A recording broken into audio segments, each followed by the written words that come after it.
you going on YouTube or something? Yep. Okay. Good morning, everybody. Good morning. It's the Hip Flippin' Mama Hour. And this is Tracy Thrifsit, and that's her husband, Jeremy, in the background, not playing with himself. Oh, my God. Totally getting ripped on this morning. No, you're not. I'm going to be the next Everybody say, Jeremy, it was nice to meet you, and I love you. Oh, man. Even if you don't know boxing. I get bonus points for knowing Mike Tyson, right? Oh, honey, I know them all. Quiz me. That's why I say it's hard to find a man that can talk boxing with me, because this chick is pretty knowledgeable on boxing. So, you know. All right, I'm still separating my windows here so I can.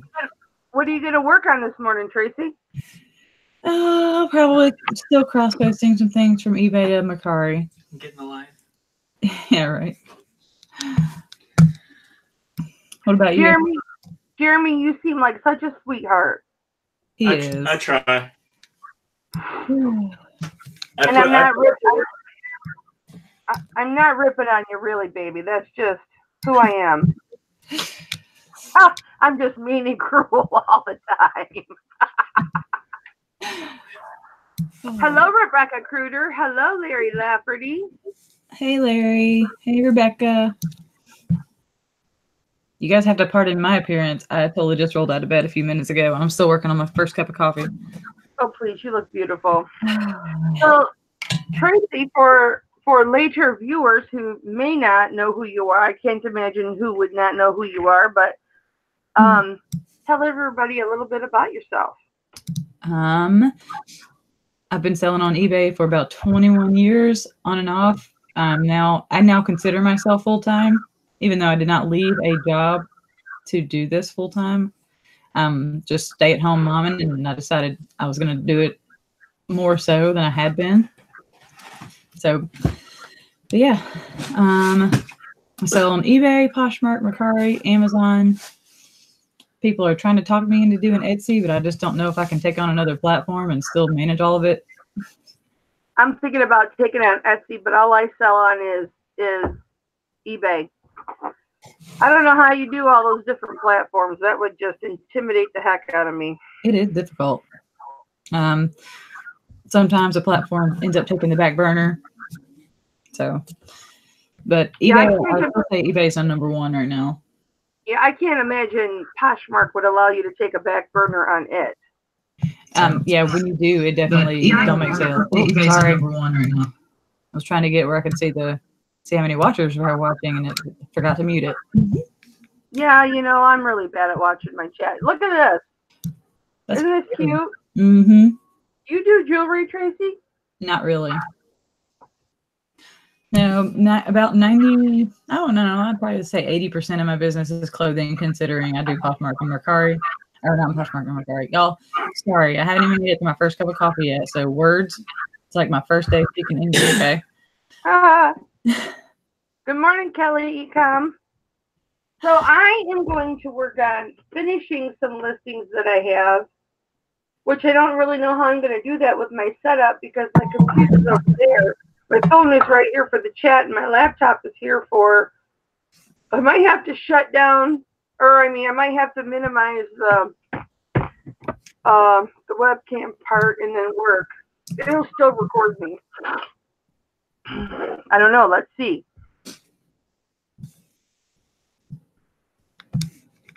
So let's see. Am I being recorded?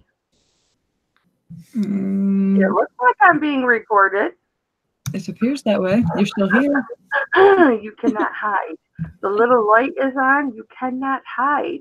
Isn't that scary though? Oh, I mean, you can't hide from anybody, because your phone listens to you, because my husband and I were having a conversation, and Suri was not part of that conversation, and the phone answered what we were talking about.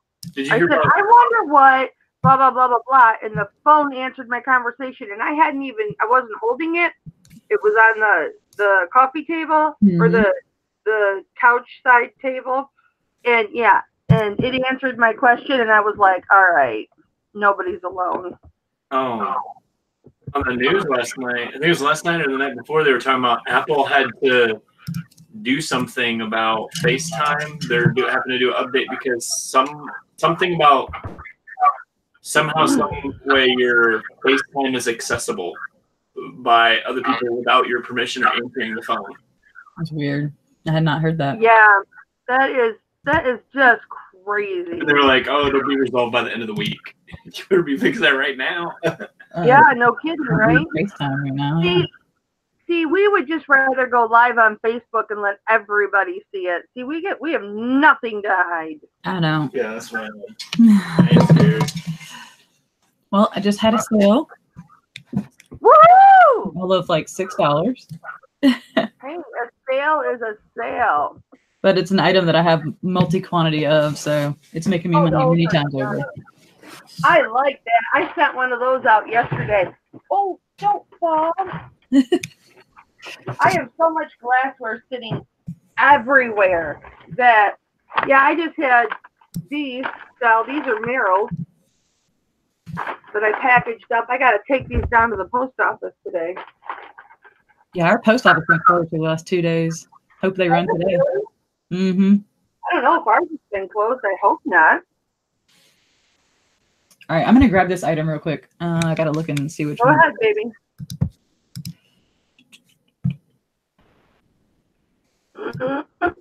Well, you know, the benefit to working on your laptop is at least you're looking at the camera. Yep. So every time that you pick your nose or whatever and you think you're not being watched because you're looking at your eBay screen, everybody sees what you're doing. Oh, yeah. Oh, I'm just looking at my positive feedback really quick. And it says, I look very namaste in this blouse. I needed something bright in a polar vortex. At least we know we're not the only ones going through I it. know. It was a Diane Gilman shirt.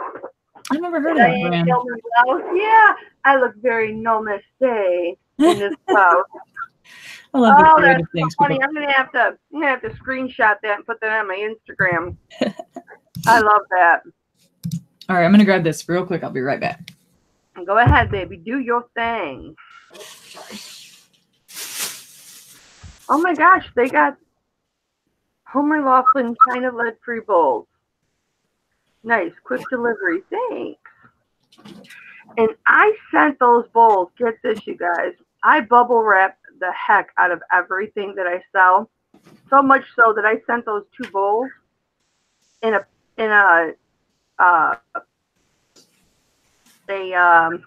padded flat rate, and I wrapped each bowl in foam wrap, which I don't have any out, and I won't pleasure you with the vision of my chub as I stand up and get it, but and I have the foam wrap, and I wrap each bowl in the foam wrap and tape it. And then I wrap it in the big, thick bubble wrap, not the thin bubble wrap, the big, thick bubble wrap. Oh, yeah. And then, yeah, and then, you know, I put the other bowl that's foam wrapped inside that bowl so they're tight, you know, and that one's bubble wrapped too. And then I bubble wrap the whole thing, and then I put foam around the bubble wrap and tape it really, really good. And I still got it in a padded flat rate. Nice. And I thought, okay, this is an experiment. We'll see if they get it. And I got a positive feedback. Nice, quick delivery. Thanks. So they didn't care it came in a bubble. Right. You know, probably when they opened it and realized it was going to take them 30 minutes to unwrap it, they figured, okay, it was sent very. Right. Like when I send stuff like that, I assume that people, if it's breakable, if they hear it rattling, they just won't continue to open it. But Oh, you know what? Usually I box everything, but I was trying to keep it under a certain weight. So, I mean, but there are still the people out there who cut clothing out of a poly mailer. So go figure, Yeah. right? But this is what I sold. Irony. Pack of Tsum Tsums. I think I got them for like a quarter a piece. They're little vinyl toys. I guess there's like stackable, and you can collect all the different kinds. This is a Marvel one. I don't recognize most of those characters, but you got $6 for that? That's really good. Yeah, I paid like a quarter for these when they went on clearance at Walmart like 2 years ago. I'm still going through them. Oh my goodness! and somebody's dog ate one, and they needed the replacement, Right. and you had it. And they just simply go in a padded flat rate for eBay, and they go out the door. Right. Hey, padded flat rates just went up like 60 cents. I don't know why I said a padded flat rate. It's not a flat rate. It's just a little eBay bubble envelope. But I love those little tiny poly mailers. The ones that are how big are they? 6 by something, I think. They don't say. I love those. I picked these up the last coupon that we had because like that Diane Gilman shirt fit in this. I got tired of using my larger ones and then just folding it over. You know what I mean? Right. So I got those smaller ones and I got like 200 of them. Right, because that's, I mean, I ended up, Hey. I'll show you right quick. What is it, Jeremy? Tracy. What? Hi, Anna Mora. Thank you, baby, for a thumbs up. Grandma Wrinkles! Grandma Wrinkles in the house. How are you, Grandma Wrinkles? Say hi to Tracy Thrifsit. Hello. Hey, Grandma Hi, Wrinkles. Amelia. And Amelia, yep. I saw you guys in there, and I just got sidetracked talking, and it was rude of me not to say good morning. But anyway, I ended up cutting these. It was one of these guys. But normally, if I just have something smaller, like, see, this is what that was. So I just size them down. And you know what? Believe it or not, I will still ship something in this portion. Oh, yeah, I do, too. So that's why I do, too. I mean, you spend your money on that. Yeah. You know, even though you're using a coupon, you're still using your money. Mm-hmm. Okay, I'll print that label. Kelly, the econ mom is she's working today. She's working a 12-hour shift. So Kelly, we're thinking of you today. Right, girl. I took today off. I needed a break. Don't you love when something is so light that it doesn't even register on your scale? Oh yeah. Hey, did you notice? Let me get my little list. I still have the other live chat. I was participating in up on my desktop.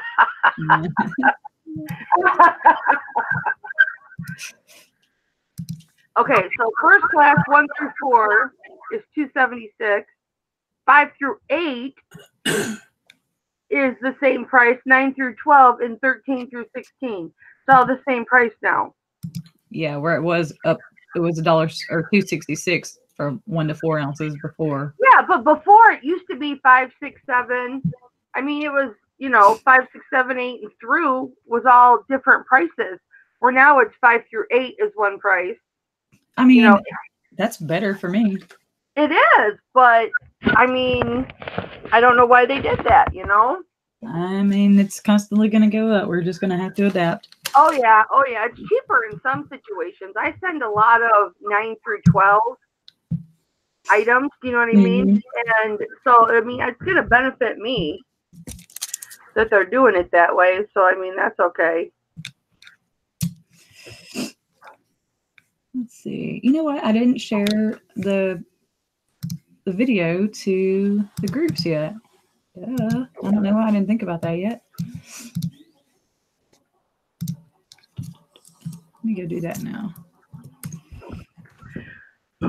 Were you in the chat when I bought that monkey? Destiny, I didn't know you bought one. Yeah, well, I made an offer and she accepted, and then I felt really bad because I thought, well, it'll probably remind me of my granddaughter. So no, I'm not gonna get it. Hi, Frenchie, the real Stitch is in the chat. I thought, no, I'm not gonna get it. It'll remind me of my granddaughter, and so I canceled it. She said she would credit me. I never got the credit, and it's supposedly on its way to me. So you didn't pay for it? No, I paid for it. Oh, okay. I paid for it right away. And she said she'd cancel it, but she never refunded me, and she shipped the item. So, oh well, I guess I have a monkey now. I'm doing just fine, Grandma Wrinkles. I think Tracy's doing just fine too. She's looking beautiful as always. Frankie, how are you doing, my love? Do you want to come live with me sometime?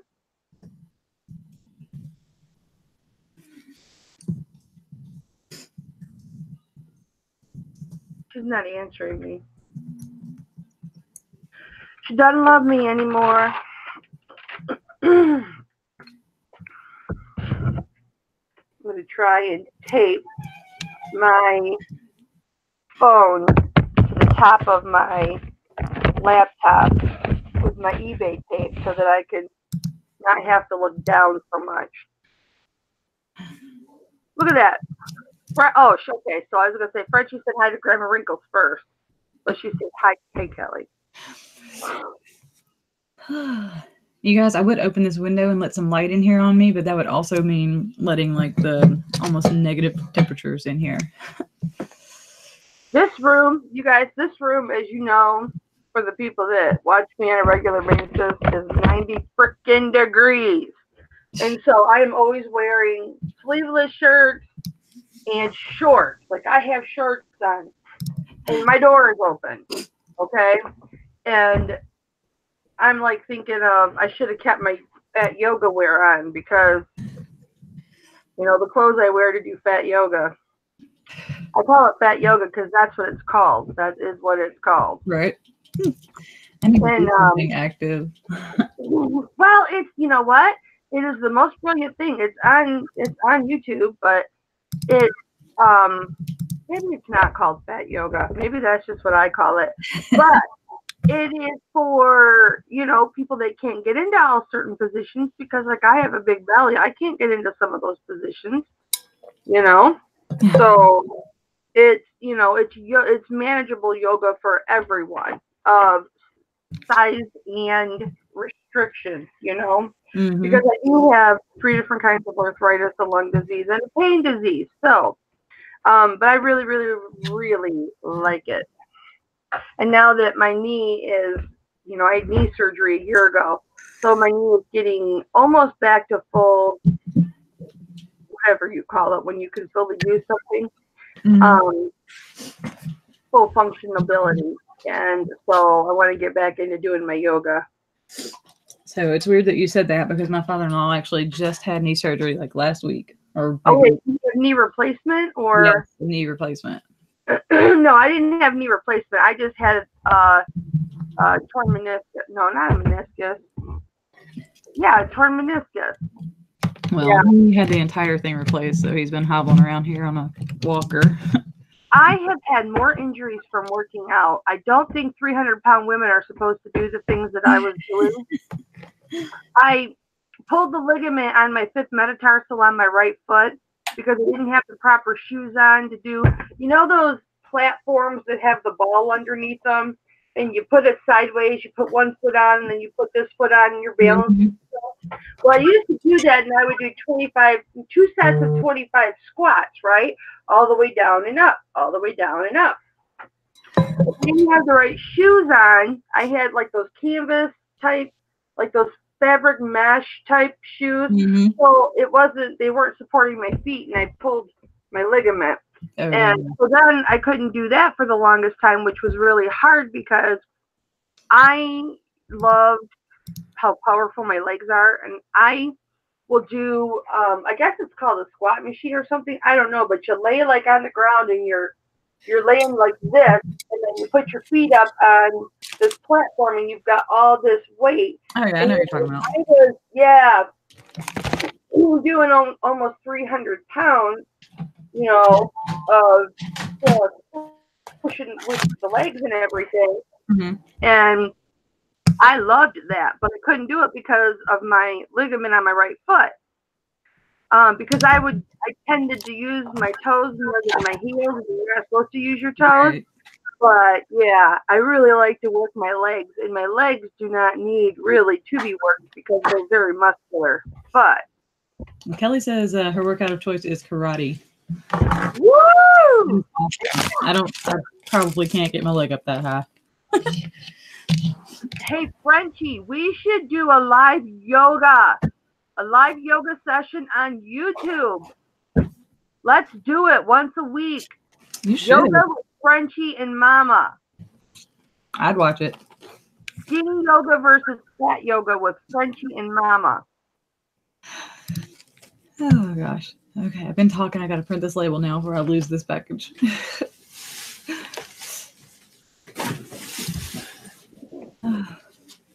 What you doing, Amelia Sells? I gotta do this label too. I don't know what I'm talking about.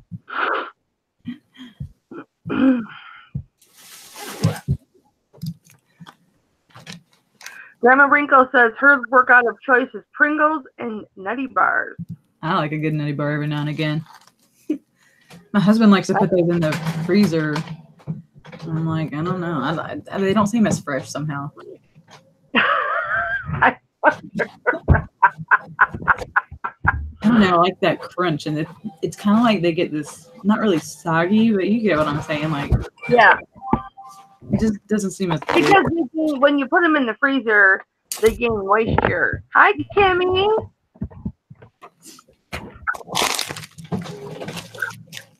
All right, I've got to see how much my marrows weigh, but my tablet is in the way, or my laptop's in the way. Amelia, I only have this one like $6 sale to ship today, so I have packages. I have like 4 or 5 other packages from the past days this week, mainly just because our post office has been closed. So, You know, I ran a bunch of my stuff down last night, just so I wouldn't have to worry about going today or get up, early or whatever. I don't know what my husband's got planned for today. mhm. And then they paid for their marrows, which I had to open up a no pay case. Right. Well, it automatically got open. And then those buggers paid in the night. So I still have to take something down to the post office. Ain't that the way it always goes? I know it. Well, I have. And usually I would send my husband down right when he gets home.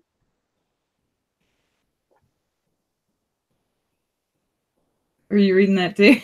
Yeah, F. Sineller. Can I call you Effie? Hello, dear friend, Hip Flippin' Mama. I wish you luck on your live stream with roses. 5-point LK. I don't know what that means. Can you elaborate on that 5-point LK? Because I don't know what that means either. Yeah, with 5 likes maybe. But welcome to the chat, my dear. I think we're Facebook friends too, because I remember that beautiful face. Good morning, borderline hordish. What was I saying? And we were talking about your person that paid during the night, and you had to take it in. Yeah, no. I think I was probably going to say something to Kimmy. Yeah, Kimmy, I got fed up with the crap and took today off.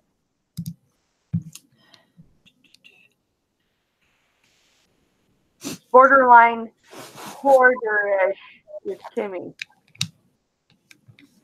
So how have your eBay sales been over the past like 3 or 4 days? Not too bad. I mean, I'm a small store, so I've been shipping out a couple every day, which is my problem because I haven't been listing. So I had $26 in sales yesterday, and that was one item on eBay. And that's good. the one item just now, obviously the day is not even near over with yet, so let's hope it gets better. I sold nothing on the 29th. And then before that, it was like a $9 a day or a $10 a day and a $45 day. So this week has been crap for me on eBay. I'm sorry. But Mercari and Poshmark have definitely been making up for it. How many items do you have in your store? 250 right now. See, I'm under 100 right now. I mean, I've been selling, but I haven't been able to list.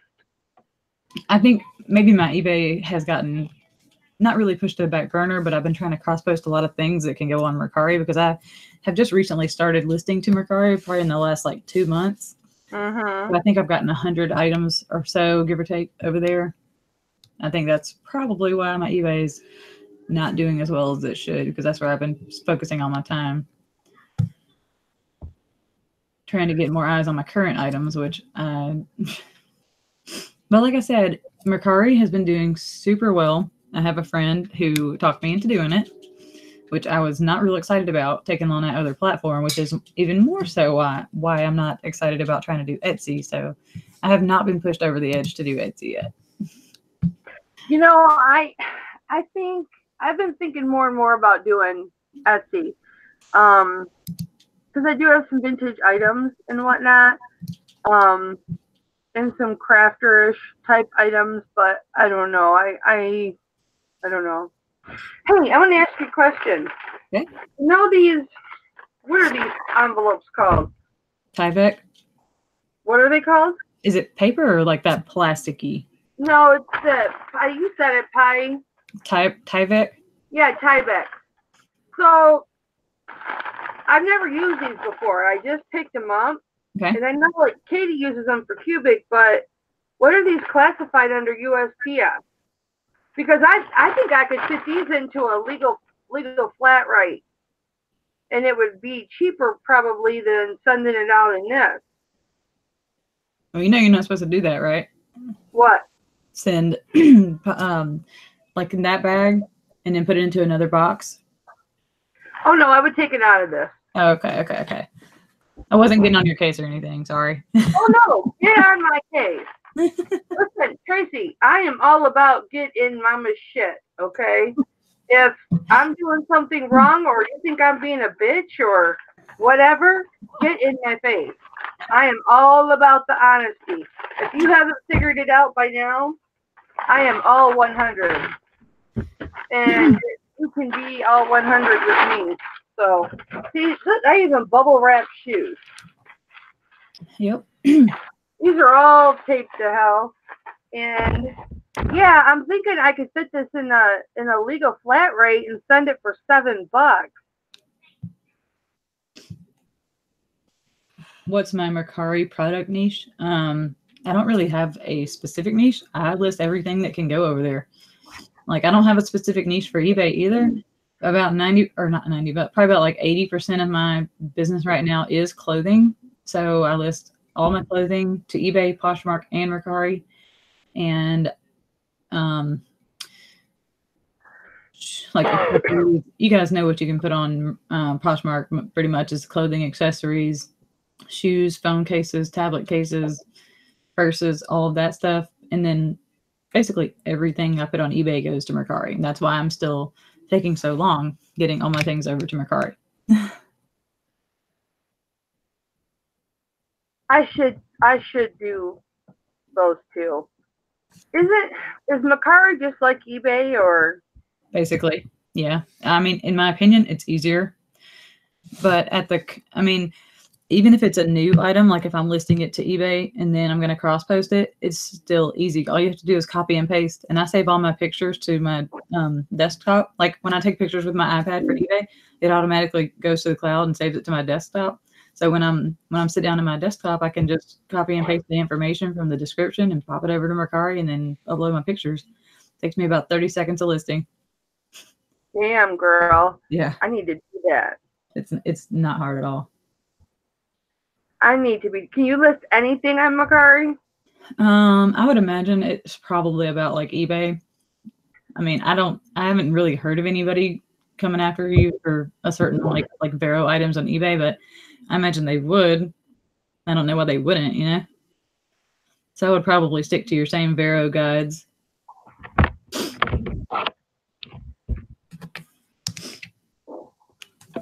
Hey, Gammy's Gems. Hey, Jennifer. She wants to know if you can get some bigger scissors. Me? Yeah. It might have just been because you were close to the camera. Oh, gosh. Oh, no, they're big. Let's see how big my scissors are. What are you doing? Surgery with those things? No, they're my coupon scissors. They are 9 1/4. The blade is 9 1/4 long. Yes. The entire scissor is 14 inches long. Wow. I don't know how I didn't realize that when you were doing it the first time. Yeah, these are my coupon scissors. And the reason I use these is so I could just do the whole thing. Oh yeah. Yeah, poke your eye out. But I've been not really looking to get into it, but I would take it if somebody wanted to teach me. You know what? These are good for, and these rip up my back, but they make my back bleed, but I don't have fiber on the bottom of my back, and they're good back scratches. Woo! My husband, he will always call me out and say, "You were using your long scissors, weren't you?" Kelly says you won't lose those. I can lose anything, man. I do. I have 4 or 5 pair of them, and you see, I've only got one here. I will lose them. You can get them at Harbor Freight for $3.99. Now you're going to be seeing all these kinds of scissors You got those keys. on the YouTube. We have one of those here, like not far from us. I just need to go in there and look. I've never been into a Harbor Freight before. It's a hardware store. Oh, Tracy, you're a vapor. Yeah. Yep. My husband actually just passed this one down to me. What's this called? Orion? It's a Lost Vape Orion. I was using this one because people ask me about what I use all the time. So I went, this is kind of my backup now. But he gave me this new one yesterday. You're just talking a foreign language to me because I don't understand any of that. He went and got a new one himself, and it's got the mother of pearl on it. Oh, you're talking about what it looks like. Yeah, yeah. I super love the body on this. Yeah, it looks like a tape recorder. It really does. Tape recorder. Why does it have to be so big? It's really not. This is it in my hand. It's a lot bigger than a cigarette. It's really light. Super The light. body's like the size of a Zippo. Yeah. Did you hear that? Oh, wow. Yeah, it's not big. I mean, in comparison. Zippo. There's a distinct Zippo. Oh, what? You kind of cut up a little bit.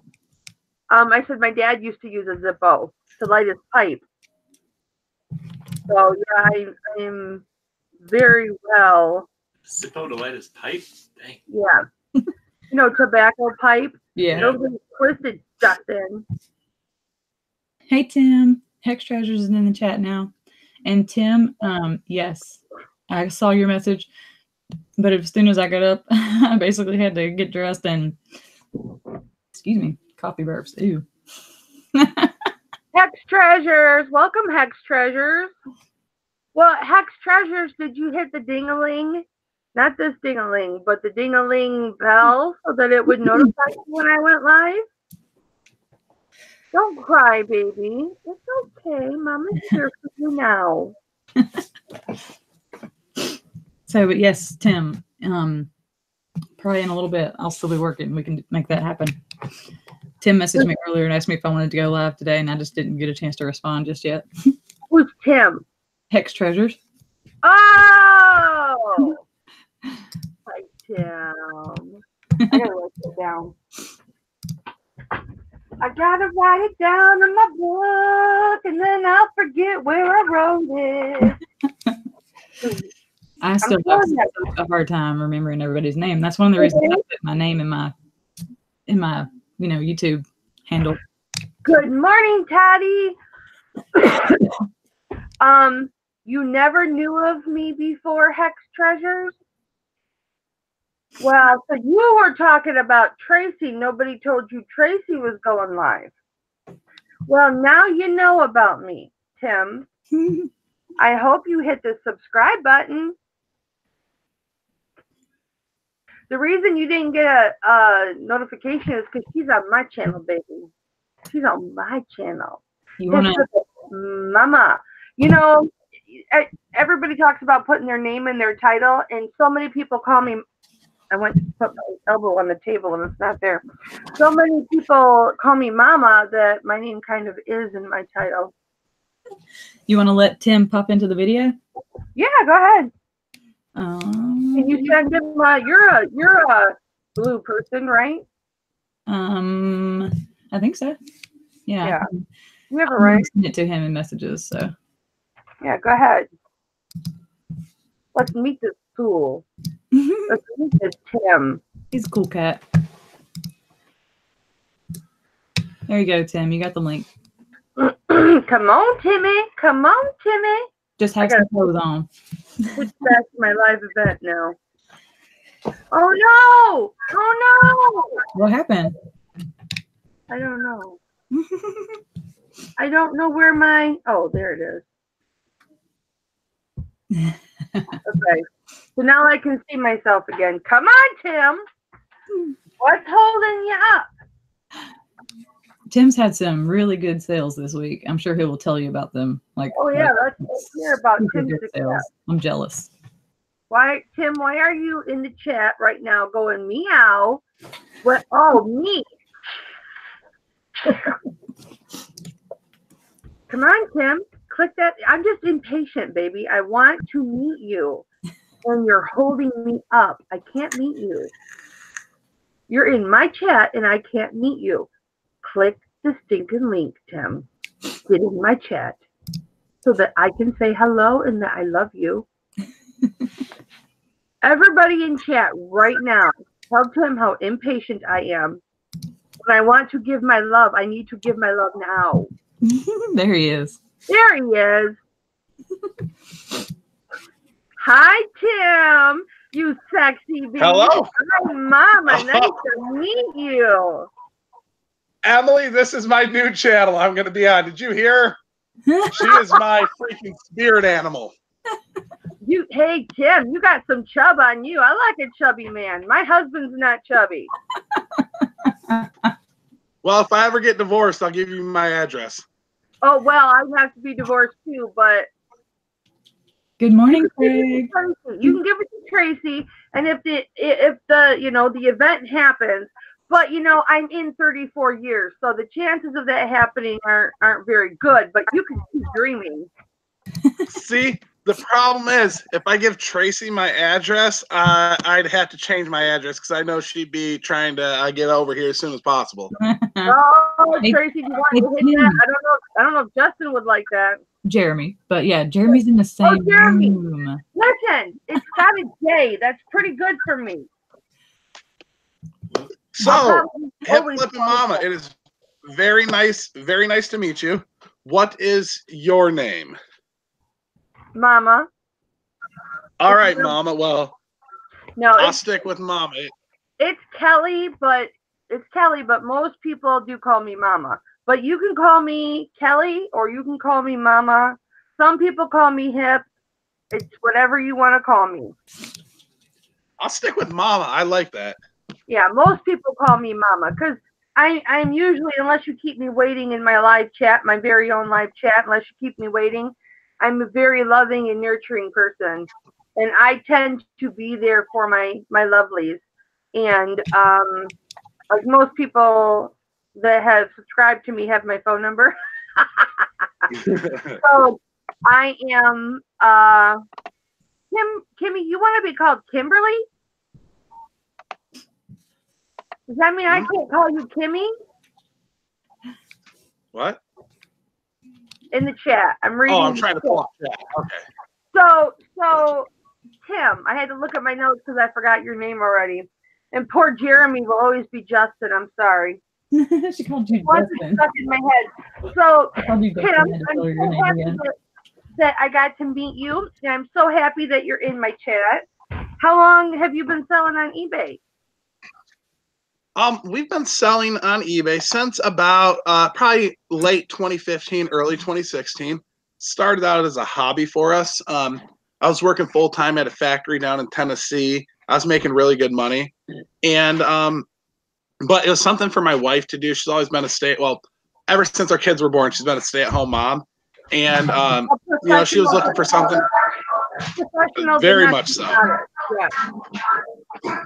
She was looking for something to do while at home, and she started buying from local yard sales and selling baby clothes. It was one of the first things we started with, right, honey?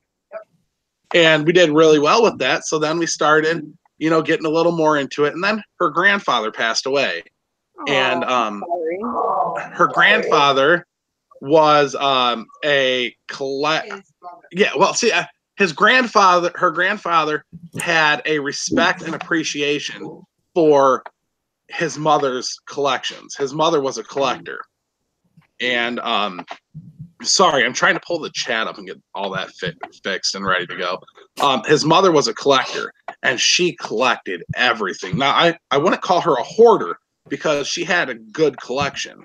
Like, she had salt and pepper shakers from around the world. One of our first vintage sales was a vintage Lefton Bluebird salt and pepper shaker, and it sold for like $75. Wow. Sorry. Emily's telling me I'm talking too much. I'm sorry, guys. No, Tim, go ahead. Go ahead. I love it. I need this as your wife. I made Jeremy get on his knees for me. So your wife needs to come around and get in chat. She no, she won't. I love that laugh. Oh my god. Hey, Fish, get in front of the camera. Let's go. Oh, did you? Oh, you're gonna get me hurt. No. Come on. Mama wants to meet. She's gonna be one of my new favorite people to go live with. I swear to God, I love this lady. Mama needs to meet her new lovely. Come on. Look at I've only seen her picture on Facebook. I have yet to get her to come on in front of the camera. Please. Mama is begging. Come on, please.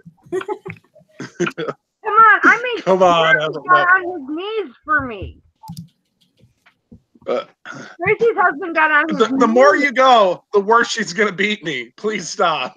I don't care how much she beats me. I just want to get what I want. Oh yeah. She realized that I looked like hot messed up. No, you're not. What's her name? Oh, you're beautiful. Come on, baby. Please do it for Mama.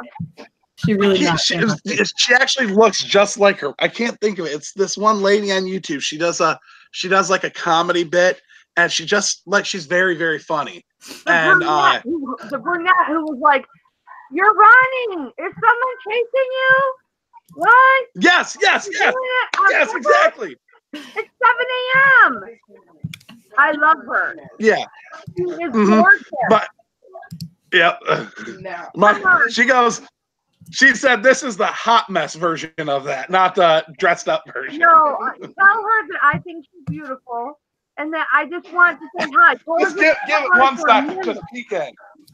No. All right. She said no. So I'm gonna go back to me for a minute. All right. I'd say, you know, I'm a vintage guy. That's like my thing. I run a group on Facebook. I started up back in September, and I started my YouTube back in September at the same time. And I kind of did it to fill in my time. Something I don't think I've ever shared on social media, and I really don't share with a lot of people, is I have I suffer from PTSD, depression, bipolar disorder. I've got a slew of, you know, mental issues I've been working through for a long time. And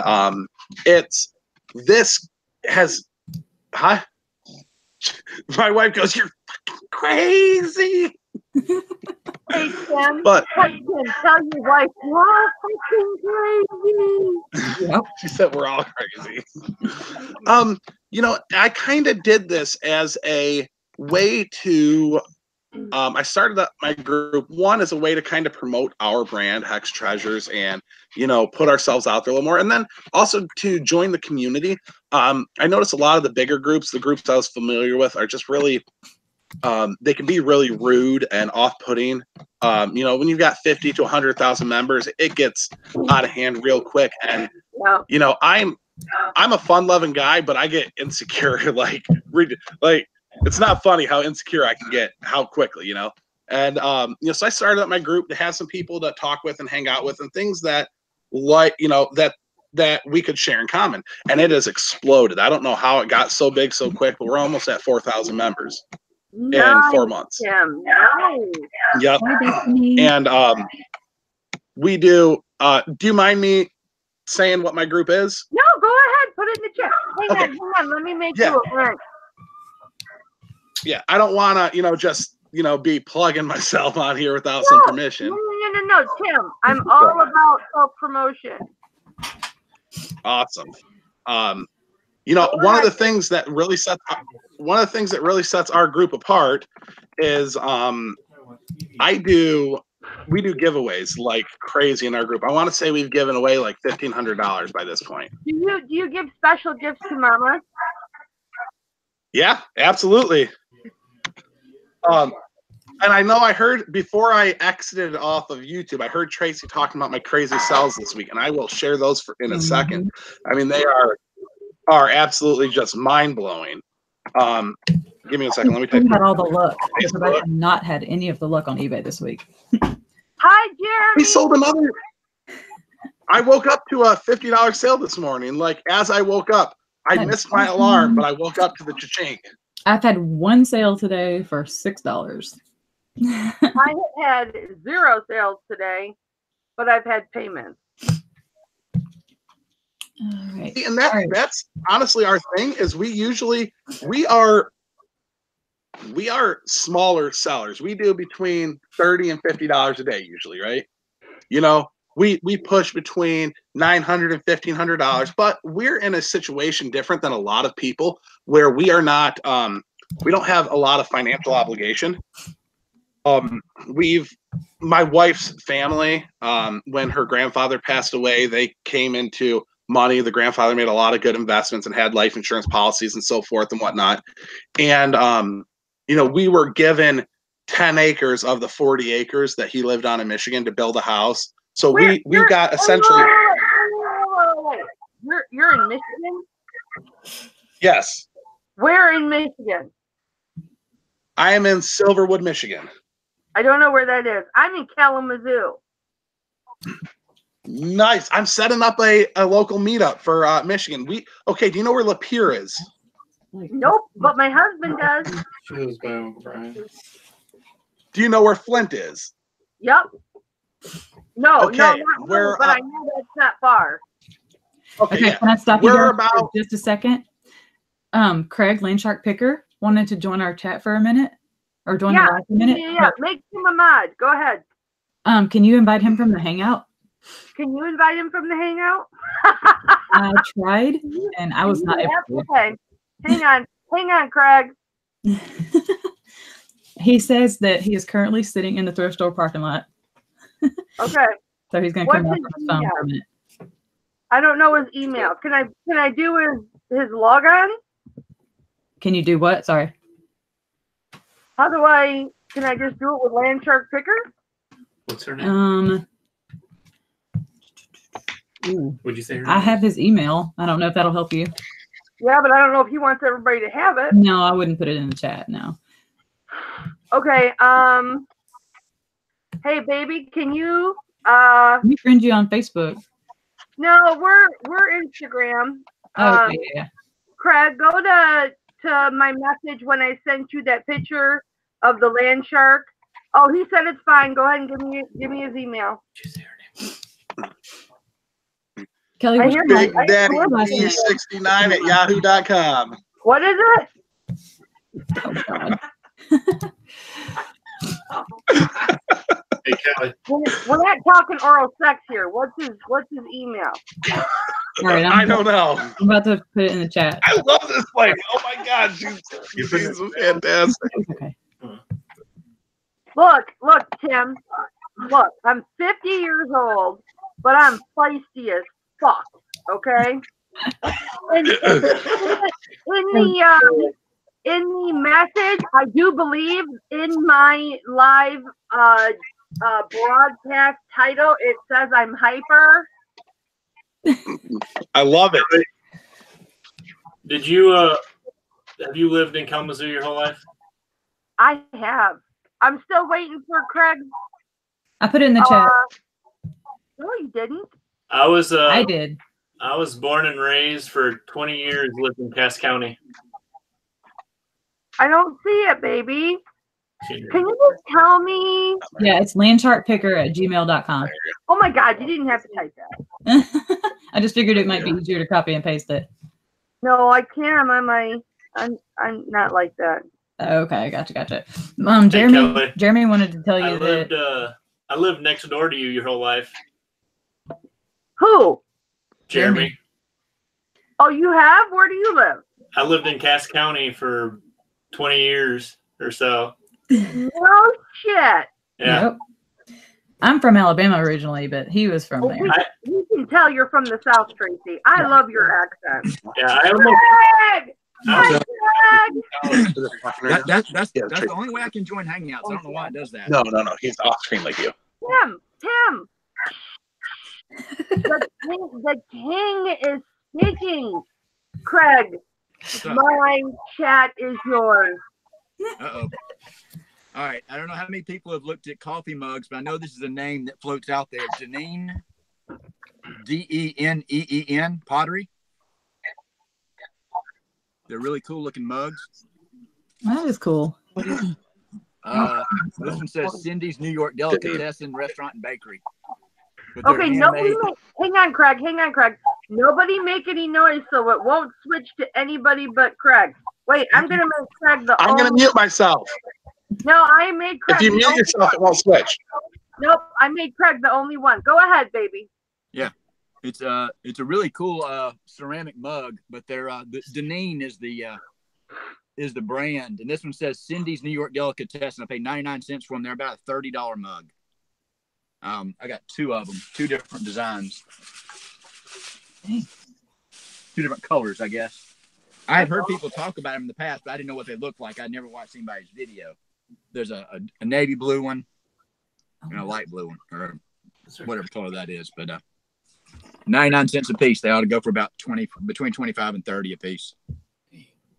Craig, are you going to lot them together, or are you going to sell them individual? I don't know. Haven't decided. This is the first time I've run into these. I usually don't buy, or I don't find two mugs, at the same time. So we'll see. What else did you find, baby? I found some orange slices and a Monster drink, and that's it. You found some orange slices? You remember the jelly little orange sugar covered slices? Yes. Oh my God, those are so good. That and orange Monster were my breakfast. Well, I would say if I had to rate you, you scored a 10 because that's pretty good. Yeah, well, I appreciate it. My thrift store here, it's my local America's thrift store. It's been pretty dead lately. Oh yeah. Hey, doorbell ring.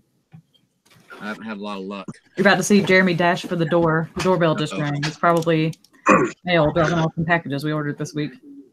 Boy, he really did dash. His ass was sticking out as he ran, which meant he was trying to gain momentum.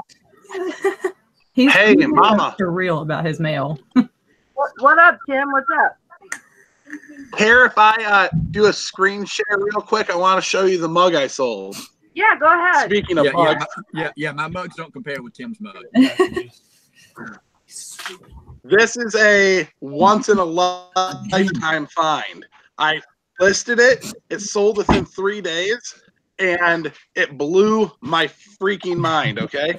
So think of the most expensive mug you can think of. Like, what the most expensive possible coffee cup you could think of. What do you think it would sell for, Mama? $30.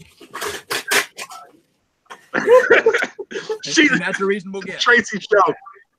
Oh, my God. All right, ready?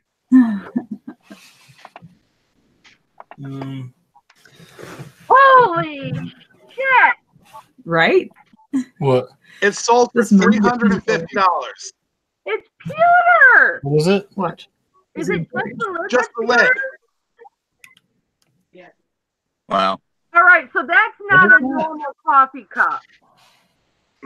It's like a stein. That is not a normal coffee cup. Okay, first of all, too bright. It's vintage. Second of all, it's a specific division. Third of all, it's special forces.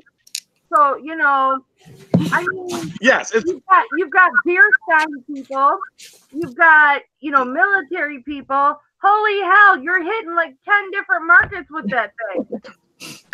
it's sold to a ex special forces medic. When something like this sells, I always vet my buyer before I ship it. With something big like this, I'm not willing to take the risk. And generally with big ticket items like this, it you know, you can find that person. So I put his name into Google, boom, he pulled up. He's a doctor in Savannah, Georgia. He's got a whole about me section. He's ex special forces from he served as like the primary surgeon over in Iraq between 2004 and 2007. Did Guy, you get down on one knee and salute the man? I did more than salute the man on my knees. I'll tell you that. We don't need any details though. Right? You know, here's the thing though. I mean, you know that this person that pays $350 for that mug, you know he was special forces. You know he was a Yes. Rambo. You know what I'm saying? You know he's somebody Exactly. who's got money. So a physician, you know, that is excellent. I have got to screenshot that later and frame that and put that on my someday maybe list. Ellie said she You sold wanna some hear the Tommy craziest Bahama part mugs about for it? $55 this week. That's awesome. What's the craziest thing about it? We didn't even know we had it. We bought a lot of 5 boxes of housewares from our local auction house, paid $6 for all 5 boxes. Oh my goodness. So you've got pennies in it. And Right. yeah, and also in that box, in the bottom of the box, there was a vintage Arctic flight jacket that it's a little damaged, but in the condition it's in, it's worth $65. That's awesome. And don't sew it. Don't sew up the holes or anything Oh like no. Mm-mm. All right, I'm going to put you guys on Absolutely. hold for just a minute and go grab another cup of coffee. Go ahead, baby. So when you ship I that, love you. But see, that's like our thing is we are vintage people. I love the research behind something. I love Militaria. I sell it really well when we get it. I'll say when we get it because I really don't buy anything. That's all her. That's all the wife. She buys everything and she's got the eye, but I'm the one that generally does the research and is able to find it. We got a World War II jacket, right? A field jacket. And it had a number in the back. I was able to get in, find a database online where I could cross-reference that number, get the guy's actual name, the years he was enlisted. I found the fact that he was a Purple Heart recipient twice over, a gold or a Silver Star recipient, and it increased the value of the jacket by like $100. That's incredible. Thelma Fruit is in my chat. Thank you, Thelma. Welcome, baby girl. That is one classy chick, okay? She's not like in my range. She's like feminine and a real woman, Thelma is. But she's saying she got $80 for a mug. That is really, really good. mugs or something. That's crazy. Hey, Craig, what is Yes. the cheapest thing that you bought that you made the most money on? Because I know, baby, you have been around way longer than I have. Let me think. I bought a pallet of computer networking equipment that I paid $90 for. It wasn't like a tall, stacked full pallet. It was only 2 or 3 levels high, but I think I spent $90 on it, buyer's premium and everything included, and I think I made about $1,500 on it. It was a bunch of Cisco equipment that was very expensive. I had 2 switches that sold for about $4.99 a piece. And then 2 switches that sold for $2.99 a piece off of it. And then there was some other smaller stuff. But trying to think if there was anything I had spent, a lot less money on and made decent. Cisco hasn't been around that long, has it? Maybe 10 years? Cisco's been around for a long time.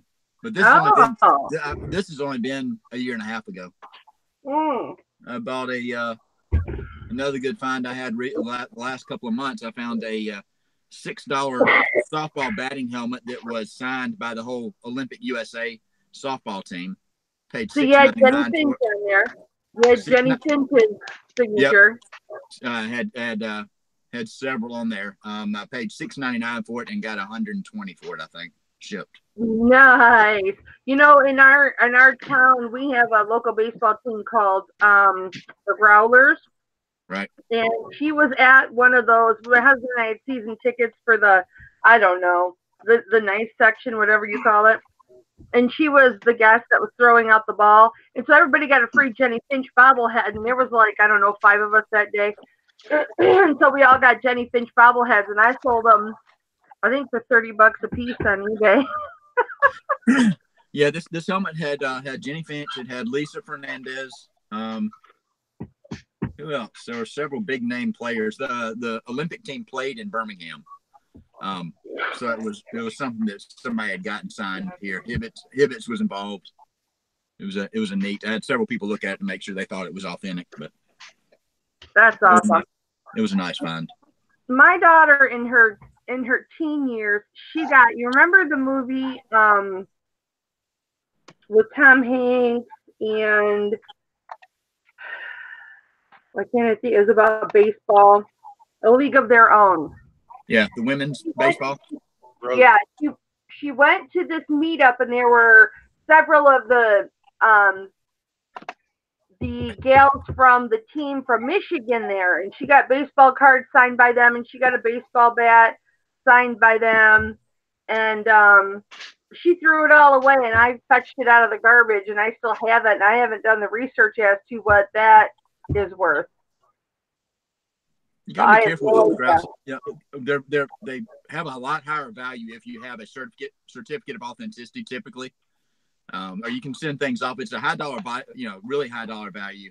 You can send them off to a company that authenticate them. She had photographs of her with them. Oh, that's good. Each one, but I don't know where they are. They were probably thrown away. But yeah, right. She said it was really cool. We're on the topic of Olympics here. Can I share my item? Your jacket? You don't have to ask, baby. Just go ahead. I try to be polite, but all right, I'll just unleash then. You're on the wrong channel. Unleash the fury. I don't see. There's a difference. There's being polite and understanding your limits. And then there's just being a dick, and I don't like to be a dick. No, because guess what? If you're a dick, Mama will tell you you're being a dick. So it's okay. All right, I like it. So check this out. Now you were asking about, to start off, you're asking about low dollar, high sale finds, right? I think the most expensive thing we've ever paid for to resell is probably like $10. Wouldn't you say, Emily? That stole.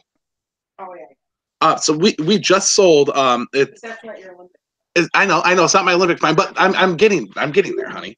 Tim, will you ask your wife to please close the curtains in the background? Honey, can you close the curtains in the background?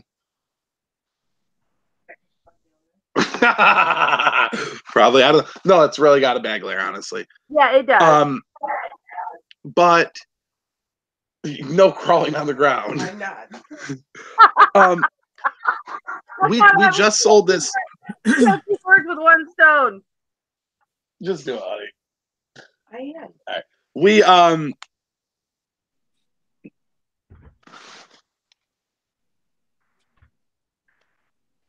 Emily, you're a sexy bee.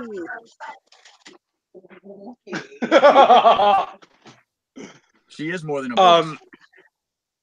Yeah, she's real. It's not me just throwing my voice like, Tim's married, guys. I did it.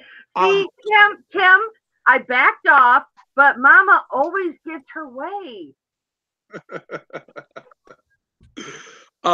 So we just sold this mink stole, like a shawl, a vintage shawl, for $150. Emily paid $13 for it at Goodwill, but that is way out of our comfort zone. We don't pay more than like usually $1 for whatever we sell.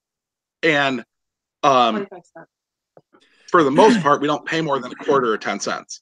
We've got a local thrift store that everything's a quarter. And if it's not a quarter on their bag day sales, everything you can fit into a bag is you get a bag for $2. So we usually get 20 to 30 items a bag. So we pay pennies on the dollar for all the clothing that we sell.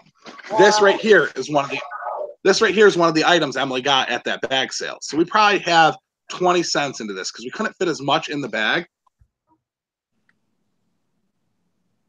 That is awesome. That little patch right there. After doing research, and I actually spoke to a member, I physically talked with a member of the 1980s men's U.S. ski team for the Lake Placid Olympics. And he told me that this is not a team-issued Olympic vest for the alpine team, which is downhill skiing. He told me this was a Nordic team-issue vest. So that's cross-country and jumping.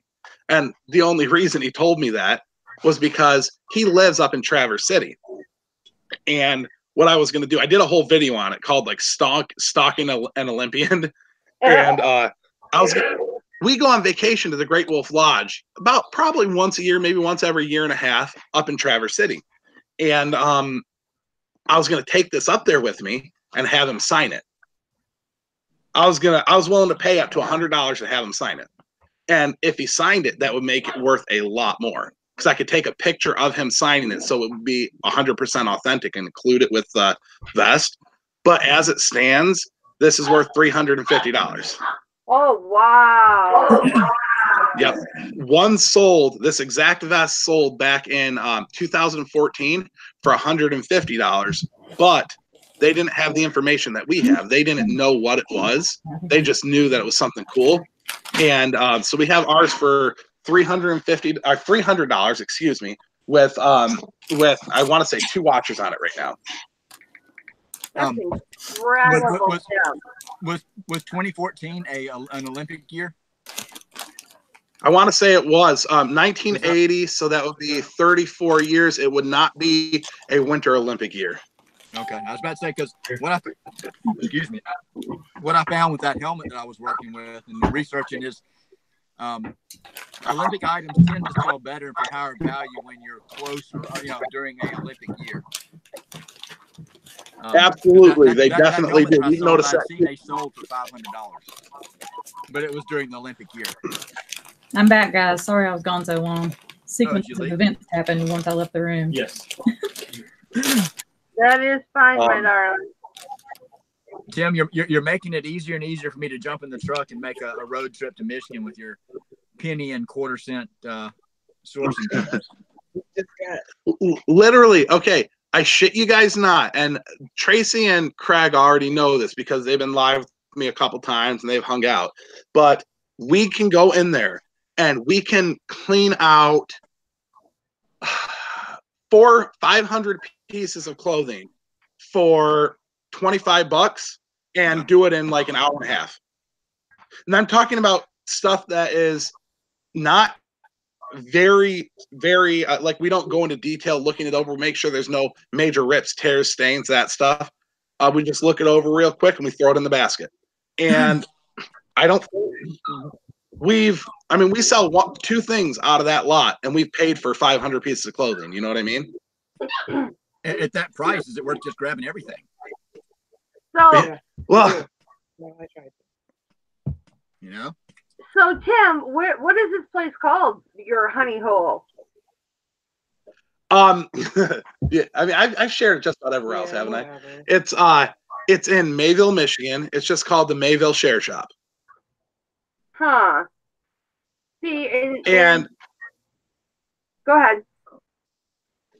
I have offered to anybody that wants to come up. I gladly take you there and just hang out there. I won't source. I'll just go up there and I want to see kind of what other people might go after because it's not a very big shop. I mean, it's good size. They've got a lot of stuff. But if there were 3 of us resellers sourcing for clothing at the same time, like going hard, we'd each only probably get I'd get men's shirts, you'd get jeans, somebody else would get women's jeans because by the time you get down to the end of the aisle and you pick all the stuff you want, the rest of us would have gotten down the end of that aisle and picked the stuff we wanted too, Is it just clothes? Is it just clothes? There's hardwares too.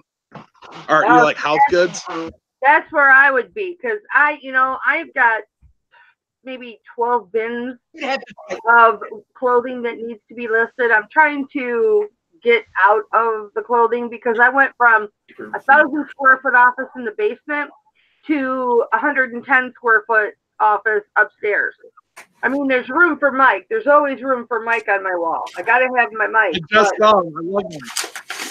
Okay, guys, sorry, I had myself muted because Jeremy was on the phone with Amazon bitching them out because Craig and Tim have heard this story, but this is the 4th book that my husband has ordered. Tracy.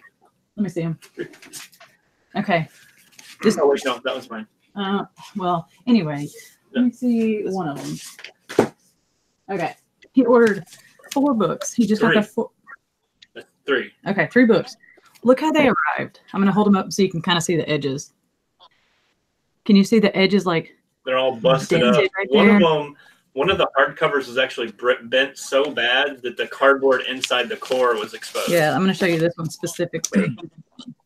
Were they purchased as new, or they what? Yeah, new. New. They're not. The corners are like all dented up where they were put in. They say they're not from the seller. They're from bag. Amazon. What? The bag. Yeah, Amazon shipping and They packing. say they're Amazon shipped and sold by Amazon. They were shipped in these. Wow. And you know how like the Can I jump in here, Tracy? USPS and the services are not gentle. Every single one of these books looks like it was dropped and stepped on and thrown around. You know, when I was doing Amazon FBA, I had a situation where I had requested one of my textbooks be sent back to me because I could get a whole lot more for it if I sent it into BookBite at the time. And when I got it back, it was in brand new condition. When I sent it, it was brand new. And when I got it back, it was so damaged that it had been, they guessed, run over by a forklift because it had a hole halfway through the book. And you couldn't even like open the book up because the paper was so smushed together. Yep. Yeah, it was ridiculous. They're not careful at all.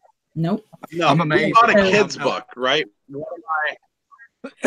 One of my little hellions had destroyed a book at the library, and No, it was from school. it was from the school library. But so instead of paying the like $20 to the school to have them, buy a new book, we got one on Amazon for like $6. It was a little hardcover kids book. They sent it to us. Our freaking mail lady bent it in half, completely snapped it. Like the amount of work having to go to bending that, and I don't know why, because it fit in our mailbox just fine. Right. It fit in our mailbox with zero issues. Wow. And she literally snapped it in half. She had to have heard it crack and break as she put it in. And we're like, what the hell? You didn't do it, Tim. I'll bet you it was like that when she got it. Not hearing your horror stories, that is possible. But it blows my mind. And when that mug I just showed you, I'm terrified, right? I am freaking terrified. Emily packed that thing better than anything I can think of. And we took out full insurance on it. I take it to the post office. We had like 15 packages to send out. The lady grabs the box, walks over, drops it from here, like 4 feet down into it. She put it over her head and dropped it. That's what you have to think about every package that you ship. Yep. That is going to happen. Did you double box it, Tim? Give me 1 second. I got to take a call. Yes, we did. Okay. I made the comment before. I made the comment before on Amazon shipping and packing that I think as a I've done some fulfilled by merchant books in the past, and I sell books on eBay. I think I pack my stuff better as a merchant fulfilled than Amazon does for FBA items. With books, I believe that. I believe that, Craig, because I had complaints of items that I know I sent to them in perfect condition, and the seller or the buyer gets it and it's in bad condition, and they send me photographs of it, and I'm like, "Are you kidding me?" Yeah, I'll ship books in a poly mailer or a bubble mailer, but I always put cardboard on each side, cover it, tape it up real good, and sometimes I even put bubble wrap around that. Even my hardcover books, I will bubble wrap those my soft cover books, I will put cardboard like you said. Right. Or better yet, I usually will use the white foam board, this stuff, you know, that you get at the dollar store. Mhm. I'll usually use that because it's thicker and it's padded. And then I'll put it in a padded flat rate or a poly mailer. But yeah, I pack stuff really, really good. In fact, usually my feedback has something to say about the way something's packed because I overpack. So I'm going to tell you guys about a couple of Posh purchases that I made this week. I'm so excited about them because these will actually go together, and I did not realize that. So I'm a big graphic tee girl, okay? And I got a shirt from Rosie's Recycles. I don't know if you guys can see it. There it is. She put a little business card in here, which is super cute. And it's got all of her information on the back. Rosie's Recycles, I think, is her eBay store, but anyway, you guys can read it. Anyway, so that was that. And I got this shirt from Rosie's Recycles Poshmark Closet. Nice. Oh, I love that. So there is that. Did you see it? Okay. And what I'm actually super excited about are these Pilcrow and the Letterpress jeans. I've never owned this brand of jeans before, but I just looked at them and I could not buy them. And I did pay up for them. I paid a nice little bit for them. But look at these jeans. They have word. They have like it's like foil almost. They're so shiny. It's like a gold and pink or copper. Jeremy says they're clown jeans because they have polka dots, but they are adorable. We're not clown jeans. I hadn't. How well do they fit you? I hope they do. If not, I'll just put them back on Posh. But the measurements were right on with what I wear. So for my next live show, I plan on wearing Rich Queen shirt with clown jeans. Clown jeans. I like that. I like that shirt a lot. You see my new shirt, Tim? Nice. I like it. So I wanted to support my fellow Poshers since I've been doing pretty good on Posh lately. Tim says, yeah, you need to order him one of those shirts. Yes. Yes, I'm here. She's got them. Yes, I'm here. I assume you guys can hear the puppies, and if so, I apologize. They're whining right now. I brought a couple of our puppies inside. I heard them earlier, and I was going to ask you what kind of dogs you had. Can you grab one? Yeah, I was going to say, Okay. Oh my God. They are. Like, can it be like an Amazon gift card or? So these puppies. Do you know what a Great Pyrenees is? Yeah, Great Pyrenees. Okay. Yeah, see, Pyrenees, potato. I call them. Potato. It's all the so, same. Kind of like right and wrong. Mama is a purebred Great Pyrenees. She is 120 pounds. And Daddy is a St. Bernard Pyrenees mix. And he's 150 plus. Okay. And this is one of their 9 babies. Oh my God! So that's like horrible. a weeker. Dude, you too. How old is that puppy? 6 or 8 weeks? Oh, 5 weeks old. I was gonna wait. I was gonna say, wait a minute, because that's way too small. So do you own the mom and dad? Yes. Okay, because I was going, wait a minute, those are really small. Yeah. They're going to be big. The funny thing is they're bigger than our Chihuahua. Pixie, come here, Pixie. Come here. They're bigger than her. how sweet. Those are so show me a face, Tim. Show me the face. Show me the face. Oh, just sweet babies. Hello, my babies. Hello, my babies. This is it. both of these are girls, and not this one, the other one. She's got a little dot right here in between the black. We're having somebody come and look at the other girl today to put a deposit down, but these are the only twins we have out of all of them. These are the only 2 that are identical. So I'm gonna make them an offer and say if they'd like both of them, I will sell them both for $800 instead of $500 a piece, because they're twins, to keep the girls together. Right. Nice. They're beautiful, Tim. Thank you. We're keeping 2 of them, possibly 3. We haven't decided. Hey, look, that's how we ended up with 4 pugs. It's because we rescued 2 black pugs, and they were being housed in a -3-degree barn, and they'd been caged their whole life, and they had frostbite everywhere. And I told the lady, and that's being nice by calling her a lady. I said, I'll give you 800 or 850 for both of them, and I won't report you. So I gave her 850 for both of them, and I reported her. And look, and Mama's not a liar. I don't lie, okay? I'm a very honest person, but I did lie to her. And she sold them because they couldn't get pregnant, and when we got her, she was pregnant. So we ended up with 8 pug puppies, 2 of which were special needs, so we kept them. So we ended up with the mom, the dad, the brother, and the sisters. And now we're down to the dad and the brother. Mom and sister are sadly passed, but yeah. So be careful. Be careful what you ask for. Especially, yes, I want to say, somebody said tips for selling puppies: list one for a higher price than the rest. That one will sell first. Then you go in and you list a different one, specific puppy, higher than the rest. By listing one at $550 and the others at $500, people jump on the $550 one because they think it's more special, I guess. That's what I'm assuming. So they said that's how it works for them.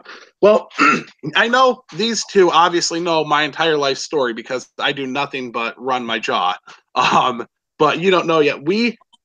I put in the chat, we have 15 rescued cats. That are outside. Most of them are outside. We have like Tracy, you should have seen the look on Tracy's face the first time she heard that. She was like, but they're outdoor cats. We have 2 that are full-time inside cats that don't go outside, but the rest of them are outside cats. And I mean, they're taken care of like indoor pets. They are. They're fed, they're watered, they get trips to the vet.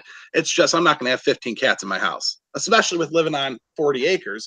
You know, what we do is I pick up the cat that I see running across the road when we're driving in the middle of the night. Or I stop my car in traffic because there's 2 kittens running across a 4-lane highway. And then I have a cop pull over and ask me what's going on. And me and the cop are running around like, you know, Scooby-Doo music going while we're trying to chase these 2 kittens down 4 lanes of traffic.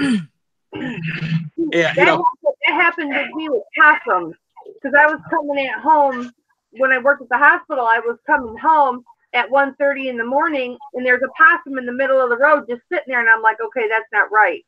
So I turned around, put my lights on where the possum was, walked up, and the possum took off, but there were 8 little babies, and must have gotten hit by a car. And the babies fell out of the pouch. And so a woman pulled over and shined her brights into the road so I could pick up all the little babies. And some of them were still alive. So I had my sewing machine in the back of my car. So I dumped everything out of the box that it was in.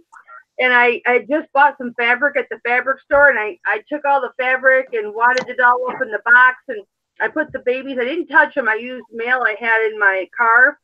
And put the baby in the fabric, and I went and set the box near the tree line where the possum took off.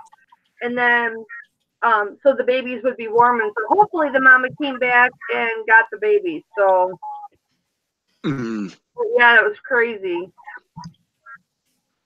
Yeah, I got so mad because when I put the puppies up for sale, I had a couple people, you shouldn't be selling puppies. You need to rescue. I'm like, look, lady, I've rescued more animals in the last 5 years than you'll probably rescue in your life. Okay. Like literally, I have a freaking zoo here. I've rescued 4 dogs from the pound. I've rescued a dog that ran away. When we lived in Tennessee, our chocolate lab ran away from their home. And I took it back to their home in the middle. I let it stay with us. I bathed it. I took it home the next morning. I knew what house it belonged to. It ran away to us again like 3 months later and came to us complete skin and bone, completely malnourished. I kept that dog. It wasn't going back there at all. Was not taking it back. You know, I rescued that. I'm like, you know, there are, buy from the pound. I understand that. But people who want a livestock guardian dog, who want this dog as a work animal for their farm, you can't get that at the pound. Exactly. You know, that's like wanting a service technician for your 2016 Ford F-250 and going to McDonald's and getting the guy that works on the fry cooker. Exactly. Yeah, Tim. It doesn't quite the same way. Right. I mean, if you need a working dog, you don't have a choice but to pay for it. Mm. You know, my ex-son-in-law used to train police dogs and things of that nature and service dogs. I mean, sometimes you have to pay. You know, he would take rescue dogs and train them, but sometimes you have to pay for the service that you need. And, you know, you just don't have a choice. You know, living on a farm is not a small thing. People don't understand. You know, my father was the founder and president of the Comstock Conservation Club for 35 years. You know, it was there until he died. And, you know, he taught me so much about conservation. And, you know, I'm all for rescue, you know, don't buy rescue. But there are some instances when you have to buy because you need a specific dog. You know, your herding dogs, your protection dogs, your Great Pyrenees, your Bernese Mountain dogs, your the white ones I can't think of, your Newfies. What are the white ones called? Ask somebody about if you guys had full The all white dogs. You know what they're called? Well, ours are all white. The Pyrenees. No, they're pure white. I can't think of what they're called, and they are specifically for guard. I know what you're talking about. Our female is pure white. The only reason the male has color is because he's half Saint Bernard. Nope, I gotta but the Pyrenees are. I gotta look it up. Okay, so on a slightly different note, well, it's not slightly, it's actually no animals only, Tracy. Right. No Tracy, talking. Come on. Tracy, you were my original guest this morning, but I don't care. I'm throwing you to the wayside. No, I'm kidding. Go ahead. I was actually going to see if anyone else knew about eBay's Facebook page and how you can share 5 of your active listings to that page on the daily. So I just posted, or I'm posting right now, facebook.com/eBay, and you can go and pull 5 of your active eBay listings and post the link over there. Something about that they were in the wrong section or something.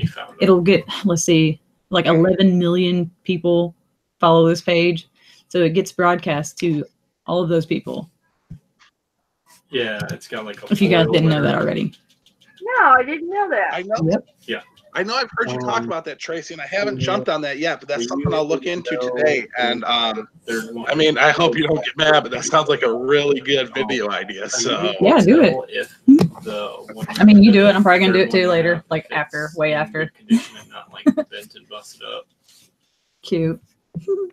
I've unfortunately gotten 3 of them from Amazon, and they're all. Oh, that's so cute. Who's on the phone? Yeah, find one that's in good condition. That's the mama. I bought from you guys. And that's the dad. Okay, hang on though. Who's on the phone? Somebody's on Jeremy. the phone. On the phone. I'm gonna. While he's on the phone, I'm gonna mute my mic. Sorry about that, guys. Oh no, it's okay, baby. It's all right. I just didn't know where it was coming from.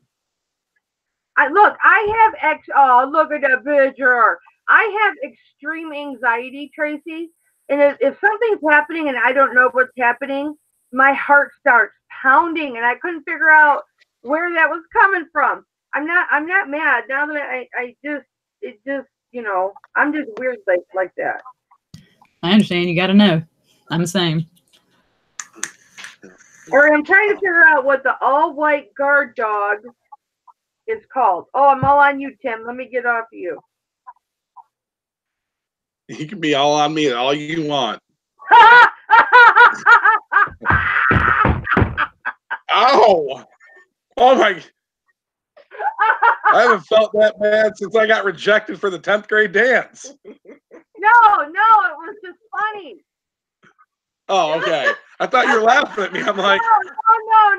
I wasn't insulting you at all. It was just funny because that's something I would say. People. Hey, there's a bonus to being 300 pounds, right? I can be all crazy, and like I would never want another man other than my husband. I'm ridiculously attracted to my husband after 34 years, but my sense of humor and my friendliness and all of that stuff is often misconstrued as flirting and whatnot. So that is something I would totally say. That, you've been married 34 years? I met my husband in '85, and we shacked up almost immediately. As soon as I turned 18, we got an apartment together. So we have lived together since 1986. We've been married since '89. 1 second. Rebecca, here's the puppy. Rebecca wanted to see the puppy again. Oh, I saw her face. I saw her face. I'm screaming. Oh. She can go back and screenshot it. I will send her a glitter packet. I love glitter.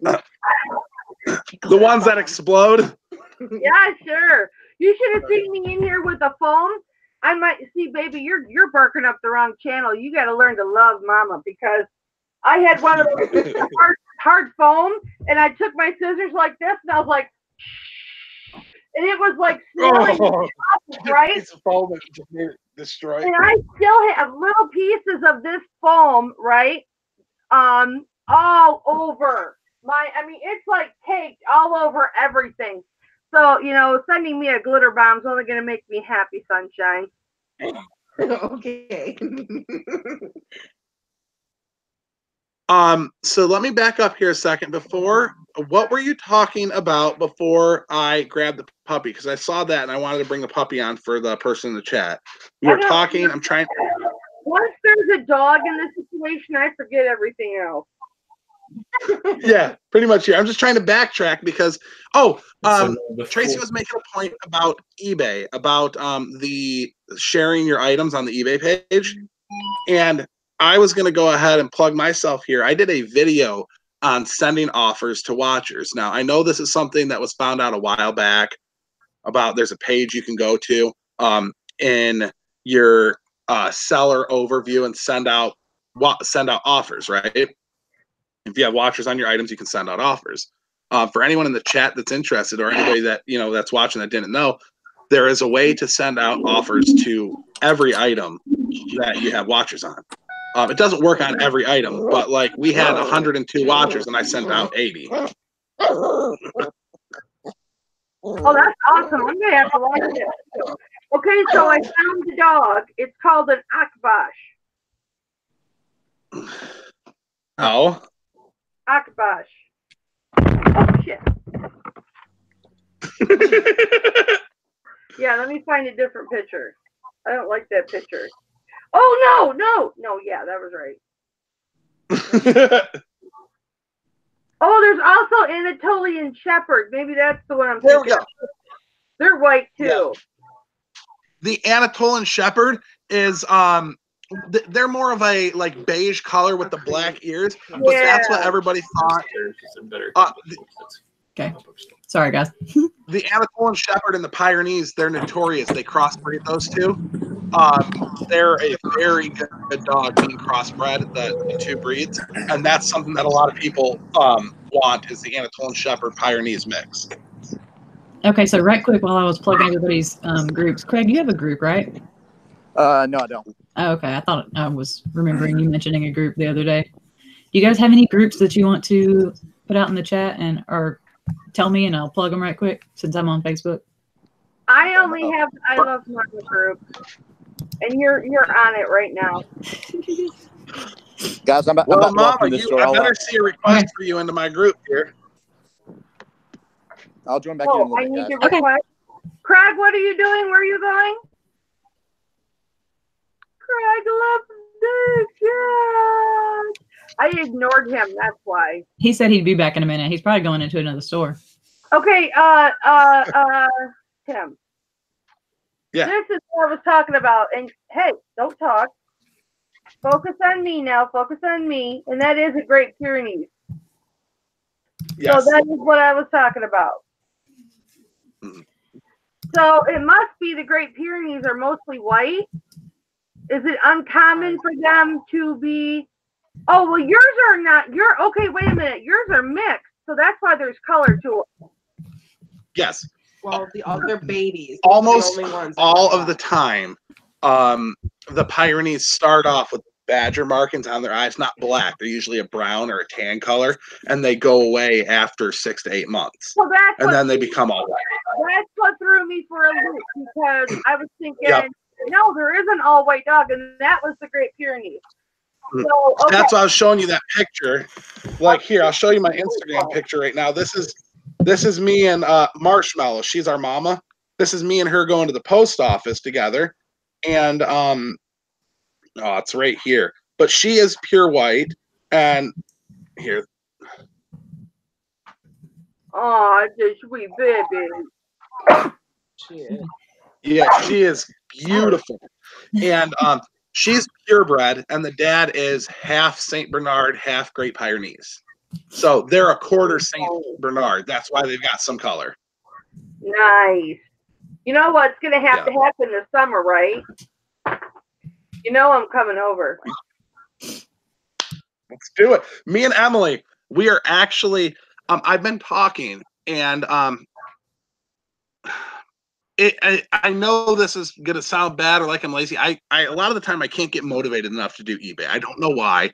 I know if I got motivated and I pushed myself, I could do it. I just can't. So I'm going to pick up a full-time job along with doing eBay because we bought two empty properties that we want to build on, and we're going to be building a guest house on our 10 acres. So we already have our house. That'll be for me, the mama. Anyone that wants to come and visit. We've got a nice pond. Yep, we've got a nice pond. We're in wooded property. I was telling Emily, I want to do a rustic.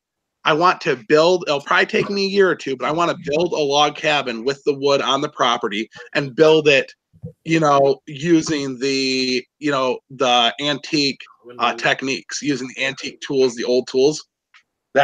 I think that's there's just a beauty to that construction. Can I bring my 2 pugs? You can bring whatever you want. See if I can get my husband to come.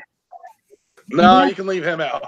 You guys can do eBay storage if you want to, or whatever your platform is. Well, we probably have more fun. He's kind of introverted. Him and my wife will get along great.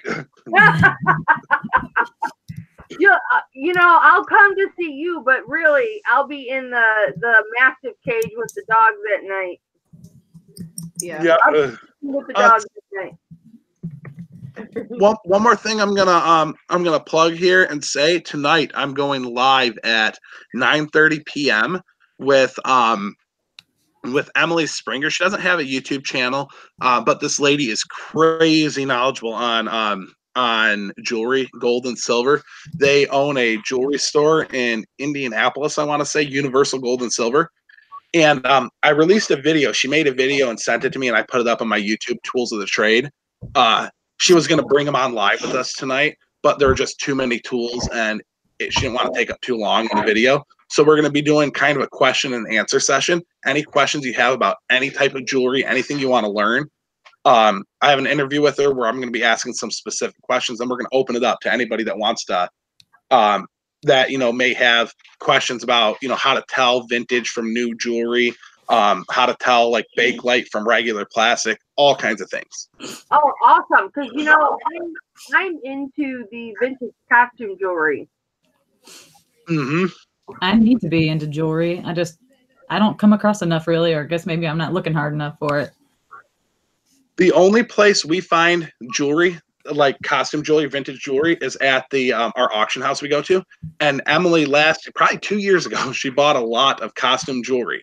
And we just had it down in the basement in one of our boxes of stuff to eventually get to list.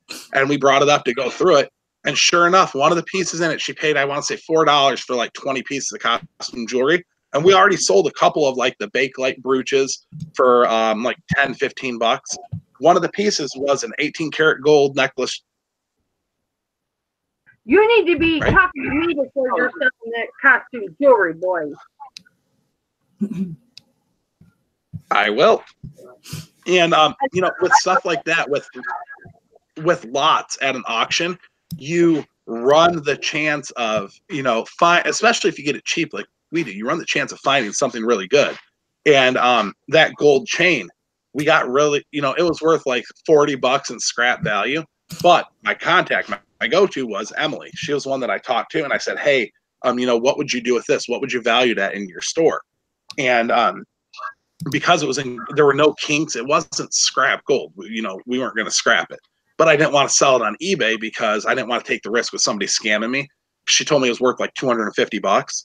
So what I did was I don't, use my group really to self-promote too much. I do with YouTube, but not like my own shit. And I sold the chain on my group. I sold it for $100 to anyone in the group that wanted it. Instead of selling it for $250 on eBay, I told them I'd rather sell it to a member of the group, give somebody a great deal right before Christmas. I'm still making a lot of money, but at the same time, I'm not taking that risk of somebody screwing me over. Exactly. Right. Yeah. Understandable.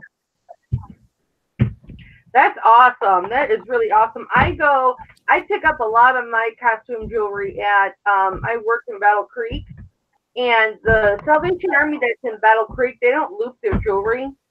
And so I will go in there, and they let me into their cabinets and everything, so I don't have to ask, can I please see this? Can I please see that? I just go in there, I get in the cabinets, I pull the trays out, I go through. But, I'll buy 40, 50, 60 pieces of jewelry at a time. So they just let me do what I want to do, and I'll loop it all. I've got my loop there, and I'll make my piles and stuff like that. I'll wait on customers if they want to see something. I'll get pieces out for them. So I have an advantage with that jewelry store. Now the Salvation Army in Kalamazoo, they loop everything. They don't like me there because I'm a reseller. The manager is a bitch. I don't understand that. It makes me so freaking mad when people don't like resellers. Okay, I'm sorry. In my opinion, a customer is a customer. That's how I look at it. You want $20 for something, okay? And I can sell that for $500. And here's the thing. On Saturdays, everything's 69 cents, right, of that color. And I would go in there and buy 2 or 3 carts of folded merchandise off the hanger, full, right? You would be going, oh my goodness, we can get so much more stuff out now, but no, she's just looking at me cross-eyed going, I don't like resellers. And I'm like, you know what, Hannah, I don't like you, but you still have to sell to me. Right. I don't advertise reselling at all. I'm sure they probably I try not nobody's to. ever said anything. Nobody's called me on it before. Just tell me you're a hoarder. I had somebody at a garage sale ask me last year. Say that I had again. someone at a garage sale ask me what we were buying it for last year. And I said, I'm going to be completely honest with you. And if you don't like me, then it is what it is. But I'm buying this to resell it. You want $5 for it. I put the time into it online. I could probably make 60. But that's the thing, and this is when I first made my group too. So I was okay with losing that item to get a new member into the group. If somebody wants to learn eBay, I'll teach you all day long. I'll be happy to share my knowledge. That's one of the reasons one of the many reasons I started my group. And I'm like, look, honestly, this is my info for my group. You want to come on. You can make like 60, $70 with this online. And they said, you know what? I appreciate you telling me that, but we, we're not in a place where we want to sell online right now. And they were cool with it. But the most of the people that we come across, we would never tell we're resellers because we get such a bad rep for no freaking reason. You're getting the same money you wanted for that, no matter what. You wanted $3 for that glass. You're still getting your $3 for that milk glass ruffled plate. But I'm going to sell it for $50. Now, when I'm at garage sales, I am completely open about what I do with everybody. When I'm at garage sales, I don't offer the information, but if somebody asks me, I'm very honest about it. Mm-hmm. And I went to a garage sale this summer, and the woman was clearly an eBay seller. You could just tell that she was selling on eBay, and then she'd gotten out of it. And then I was going through these old atlases, and then I saw her little slip of what it sold for on eBay, and what it sold for, And I turned around and I said, I wasn't going to say anything about you liquidating your inventory, but I sell on eBay too. And she goes, really, let me ask your opinion on this and this and this. And we talked for about 30 minutes, right? and I was telling her what I get for things and all that. And so then she gets this box and she starts boxing up stuff that's left, right? She didn't ask me for anything that I had in my pile back because she's a smart woman. I'd have fought her for that, but she started boxing stuff back up. So she's like, I think I'm going to get back into it now. All right, I'm going to screen share right quick, Tim. Tell me what you think of these guys. Yeah, absolutely.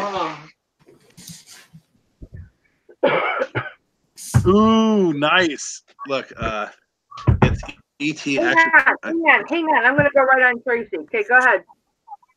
E.T.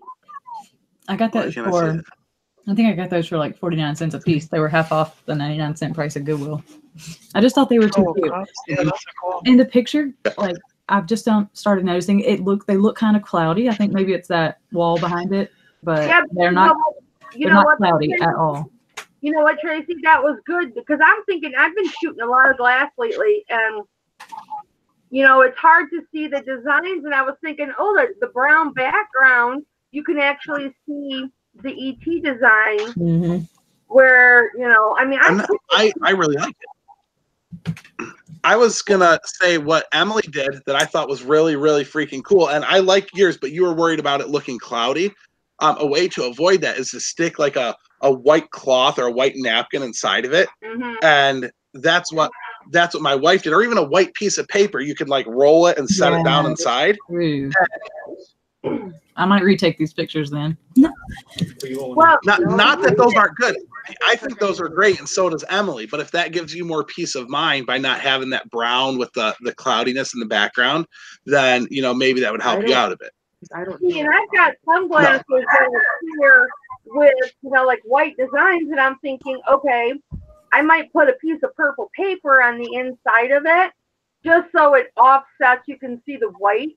Right. So I'll do the photo that doesn't have anything in there, but I'll also include some with the purple paper, just because I like purple. With the purple paper, so you can really see the designs on the glass.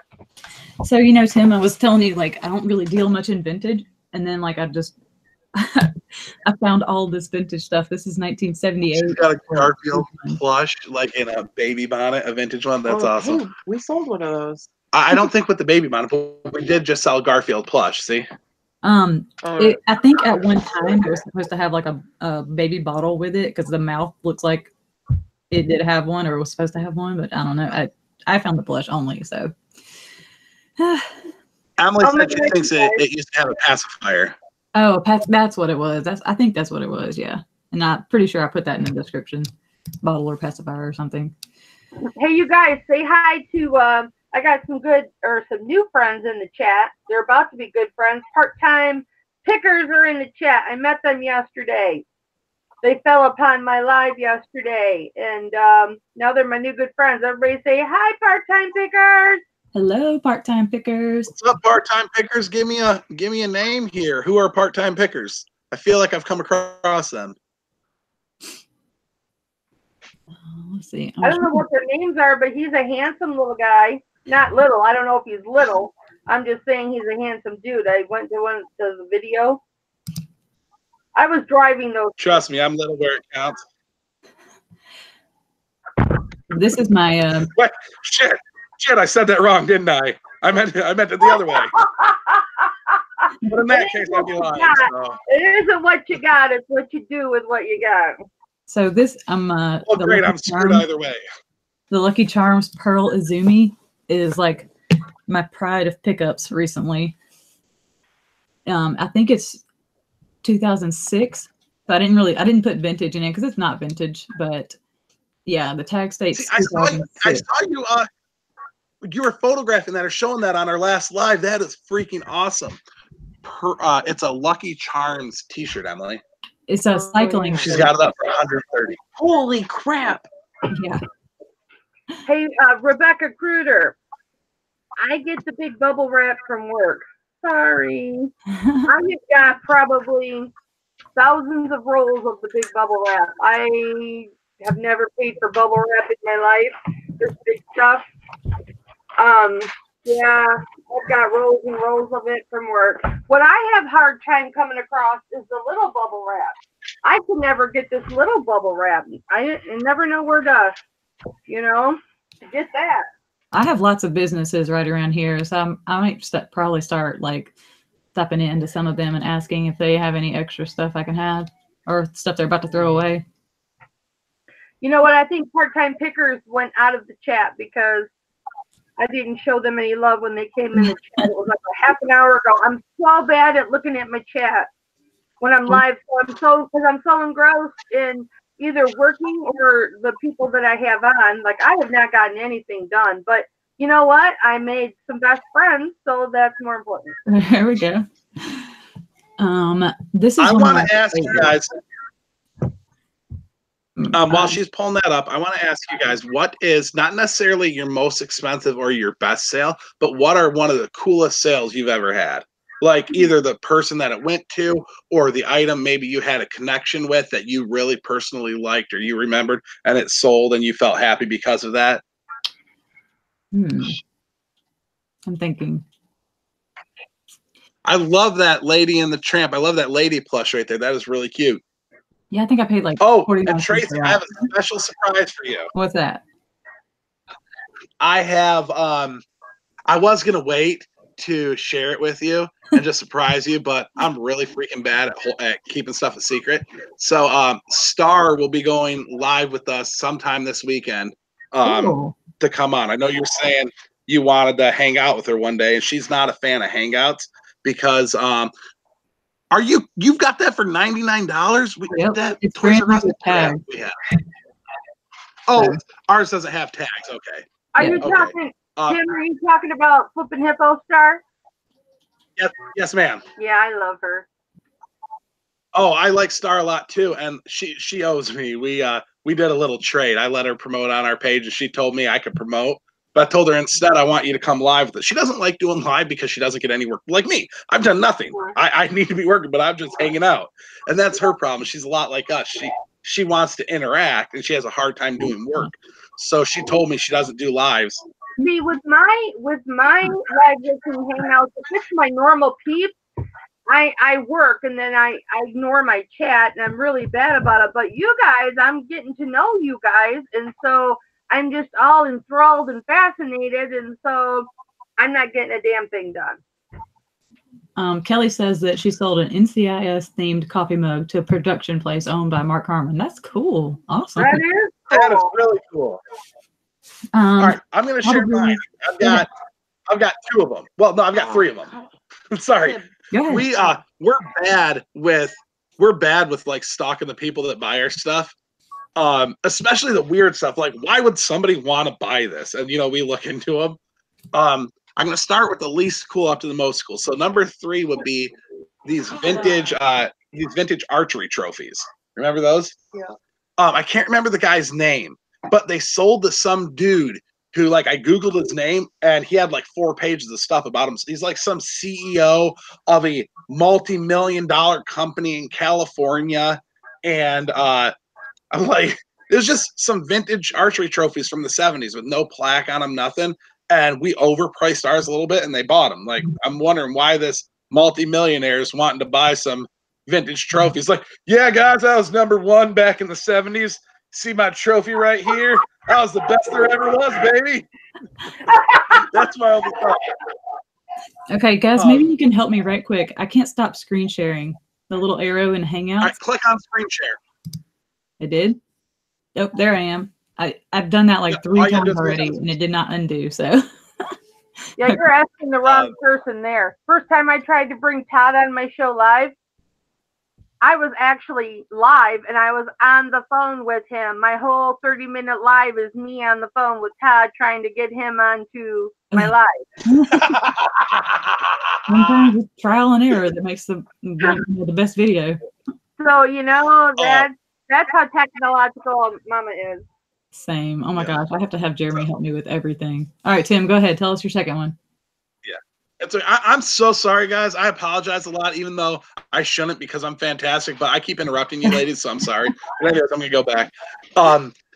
My second favorite thing was we sold there's a brand called Frost King.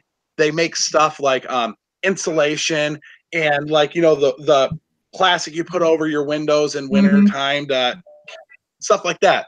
we had a vintage Frost King something or another from when the company was first founded, and we sold it to the Frost King headquarters, to the CEO of Frost King.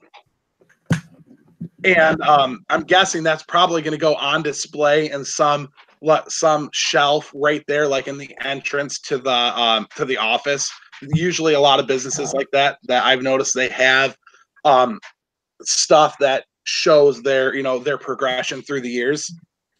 That's really cool. I thought that was pretty cool. And then the piece de resistance was oh, by the way, Tracy, I'm going to type something in here for you while I'm doing this, but I don't know how to spell it. Crap. C-R-A-P. Oh, no, you should be able to at least sound it out. Oh, God. I noticed that person also subscribed to my channel. So now I'm just waiting. Some dude came on and trolled us the other night, doing nothing but talking about Ratatouille like the entire night. Okay. Yeah.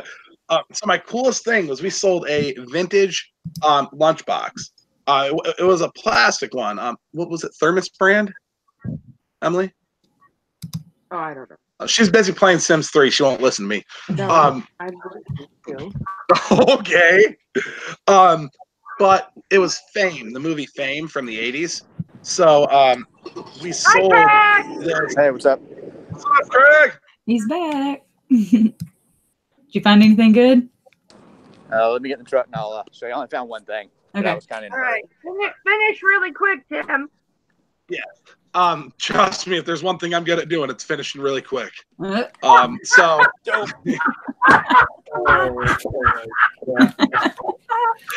That'll never try. she's dying. Look at her. These are my fucking people. I love you so much. I love you. You must be my son. I forgot I had.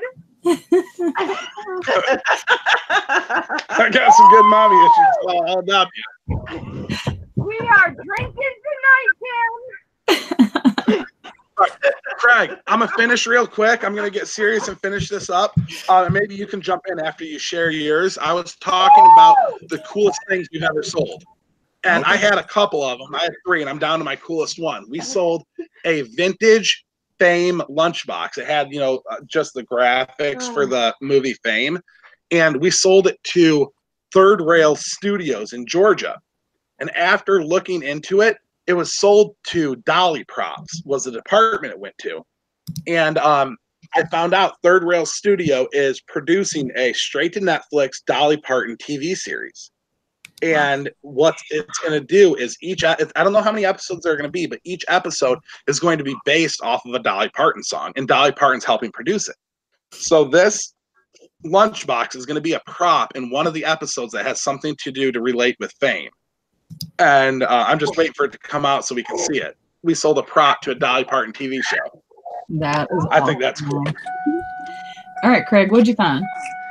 I don't know how well I'll do, but for the price, it was kind of hard to turn down. It's one of those heavy racing jackets. It's not leather, but it's got Mustang all over it.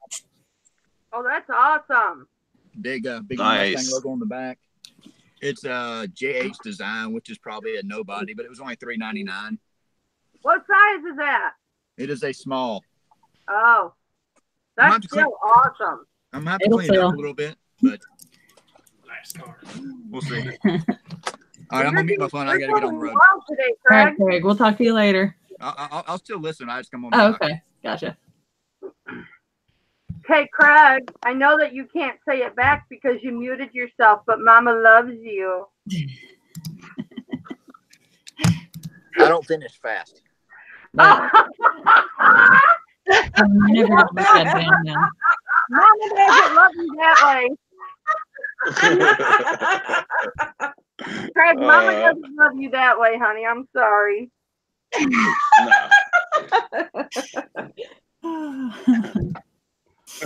Oh my God, this is going to be the Mama Dirty Hour. Oh my It's okay. It's a school day. Everyone under 18 should be at school. I keep thinking it's Saturday, but it's not. It's Friday. I took the day off of work, and I keep thinking that it's a Saturday, but it's a Friday. Oh my gosh. This is fun. You know, my husband's gonna get home from work, and I'm gonna attack him and strip him naked. He's gonna go, "Who the hell have you been chatting with on live?" Oh yeah. little kitty. You've never seen the picture of me in that fur, have you, baby? No, Oh lordy. no. Give me a I second. can't. If you're naked, I don't want to see it. No. You can't see anything too provocative, I promise. Show me the picture of you in the fur. I gotta Tracy's find it. seen it 100 times. Yeah, Tracy's seen it a bunch of times. I I've made her have. look at it. Listen to her. No. Hopefully, you don't have on. But you know, Tim, I'll pull a Katie and Vicky and I'll frame it and put it above Mike's head. There you go. Yeah. So I'm talking about. Where is? He should have used that photo to sell it. Depends how sexy thought- it is. I might move Mike back over here to this wall and I'll put you right here. Put your logo right above it. It'll say Hex Treasure. Let me find it. You're all I about just gotta look. right, Tim? The things I would do to promote myself, you don't even want to know.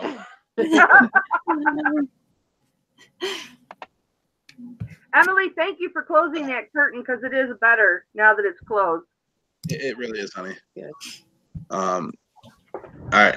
I'm getting it pulled up here. As soon as I get it pulled up, I used to have it on Instagram, but I removed it because I had listed the actual fur to Instagram. And I wanted the good picture, not the picture of me in there. Were you, So, were you getting solicited too much? Yes. And by the wrong clientele, it was like, 18-year-old fit women, and that is not my clientele at all. I want things that look like that. This is one of my babies. The pug. She pulled the pug up into the Oh my picture. goodness. Look at Say those hi, wrinkles. Say hi, Debbie. Over here. Look at I my- always wondered how those That's how dogs you can look, breathe. baby. Look at it. Say hi. Say hi. Hello. Hello. Say hello. Oh. This dog. We had my mom had a Pekingese a long time ago, and it always snorted, with this squeaky nose. I always wondered how they could breathe Hang good. on. Let me put this all about me right now. Hang on, Rocky. Sit still. CPAP machine. Okay, so I am a boxing fan. So guess what this one's name is? Mike. Nope. Rocky Balboa. What was it? Rocky Balboa. Aha, that's cute. Nice. He is Sir Champion Rocky Balboa. He's the dad. Cute. Say hi. Say hi, Rocky. Look over here. Look at Mama. Yeah. So cute. Here. Okay. Out. I can't have animals because my husband would die of an allergy attack. Out. Out. Out. Hang on just a second. Let me get my kid.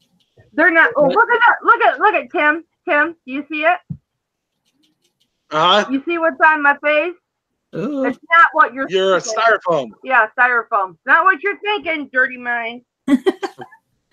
Well, I was gonna say a booger, but But it's literally everywhere in here. So a glitter bomb is nothing to me.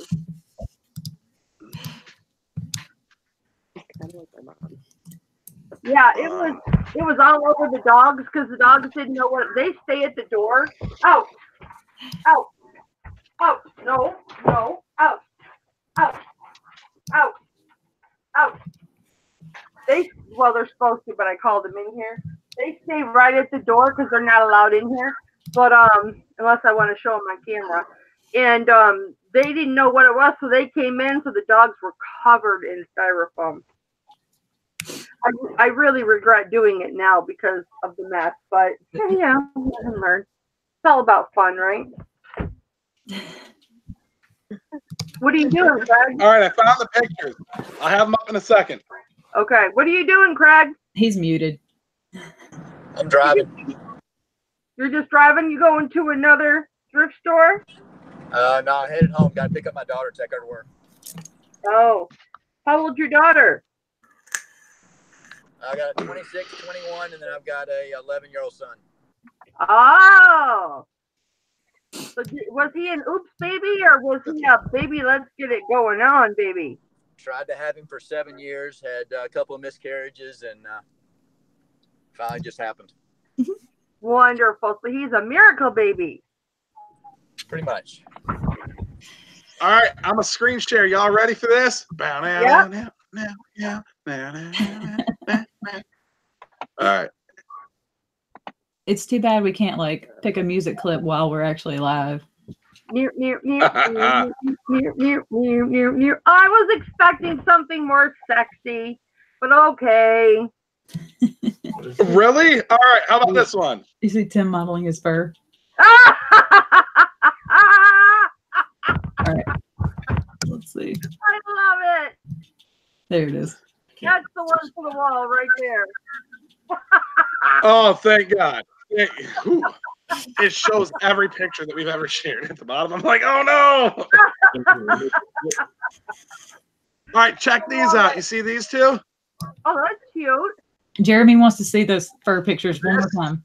I said it's too small. I will. Give me 1 second. This right here, I'm going to be sharing. This is my next giveaway. I'll tell you guys about that in a second in my group. There you go, buddy. That one's just for you. Show me the other one. This Oh one. yeah. Jesus. I got that junk in my trunk. What's up? You got it in the hood too. All right. You got it in the hood, too. And then you got me. I'm a recreational vehicle.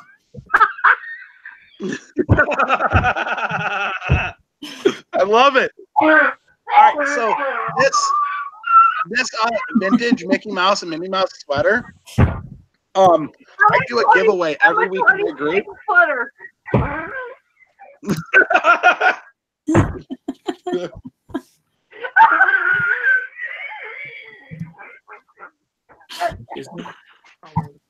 Still talking about junk in the trunk and in the hood. That's just dying. She'll be back with us in 1 moment, guys.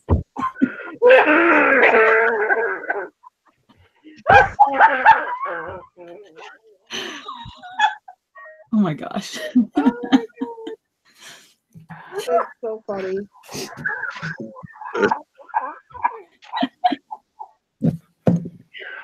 I'm more of an inchworm than an anaconda type of guy. Oh my God. I did not hear what you said. Where did Craig All right, go? it's okay. Where He did left. I scared him. Where He did crashed after he saw my picture. Oh, yeah. I'm sorry. You guys, I'm sorry. Okay, look, here's the thing about me. I don't need drugs nor alcohol to have a good time. And I just made myself go into the donkey laugh. I have no problem laughing at myself, you guys. And I'm sorry about that. Whoo, my stomach hurts. So what's this about an inchworm? You were calling yourself a 26-footer. I said I'm more of an inchworm than an anaconda. Oh, brother. Well, no, I was just like, because you said I got jumped in the trunk, and then I'm like, you got stuff in the hood too, and then I was like, I thought about myself, and I'm just like, I'm an RV because I gotta go this way, this way, this way, this way, and I got expandable. Oh my God. Oh, what do you call those pull-outs or whatever? Yeah. Oh Lord. I'm sorry. I'm packing a full Vienna sausage right now. Woo! Slide out. That's what it Tracy's is. never going to come and see me ever again. Slide outs on an RV, so it's kind of like when you take the bra off and then everything just. Oh, you guys, Tracy, don't disown me. Tracy, I'm so happy I had you on, and I'm so happy you asked if Tim could come on. Well, you know what? Because my life has been very, very tumultuous lately, and I've been going through some hell, and I so needed this. Oh, It has been fun. so needed this. So, Tim, are we still going live later? I am going. I'm trying to think. What? Oh, because you want to go to your brother. Yeah, we're gonna go to Rick's house tonight. I plan. I don't know what time we're leaving, so I'm bringing the computer no matter what because I have to go live with Emily at 9:30. So I don't know what time. So we may have to leave at 10:30. I don't know how that's gonna work. You're gonna do it in the car? You're gonna do it in the car? All right. So first of all, that can be a very wonderful experience. I'm not fitting in any place in a car to be able to be doing anything, unless I got like an 8-foot extended bed. My body ain't fitting anywhere to get anything accomplished. All you have to do is sit there and lean back a little bit. Hey, Jeremy and I stopped on the side of the interstate one time. Woo! Not out there. All right. No details. All right. I I won't go into detail. My husband and I got frisky in the bathroom of a bus one time. And then when we got out and everybody was off the bus and we were at our destination and the bus driver shook his finger at us. Brother. All right. So when I met Emily, right? We met at 18. I'm 27 years old. I'll be 28 this year. And younger than my son. You are, Mama. Yeah. We met at 18, and when we met, like this, I played multiple sports. I worked out. Like I was ridiculously fit when we met. I was a good-looking dude, but I was like, whatever. I was okay. I may not have been good-looking here, but everywhere else I was. You know what I mean? And but I was just so arrogant and cocky, and just I was a dick, and nobody really liked me.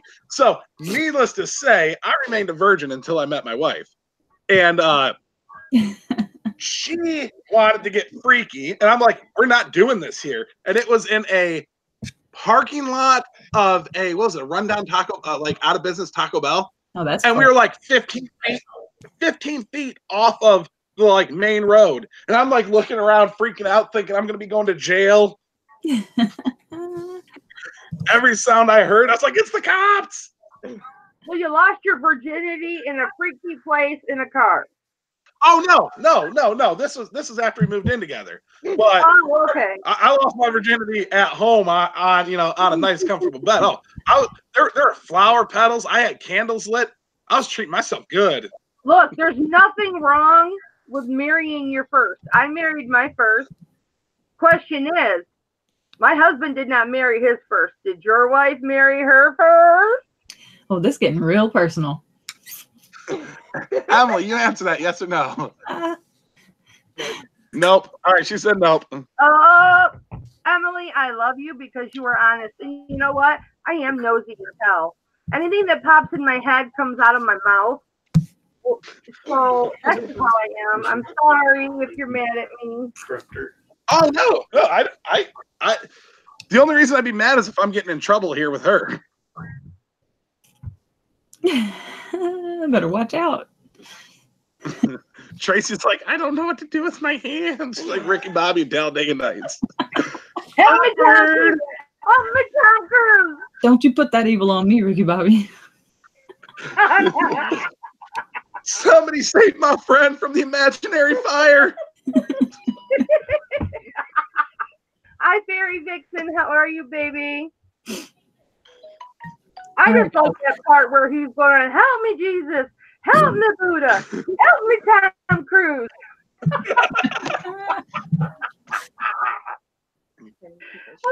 teacher asked me what the capital of Kentucky was, and I said Savannah, and he told me I was wrong, and I told him he was an asshole, and then I peed my pants. I'm still in my dirty pee pants.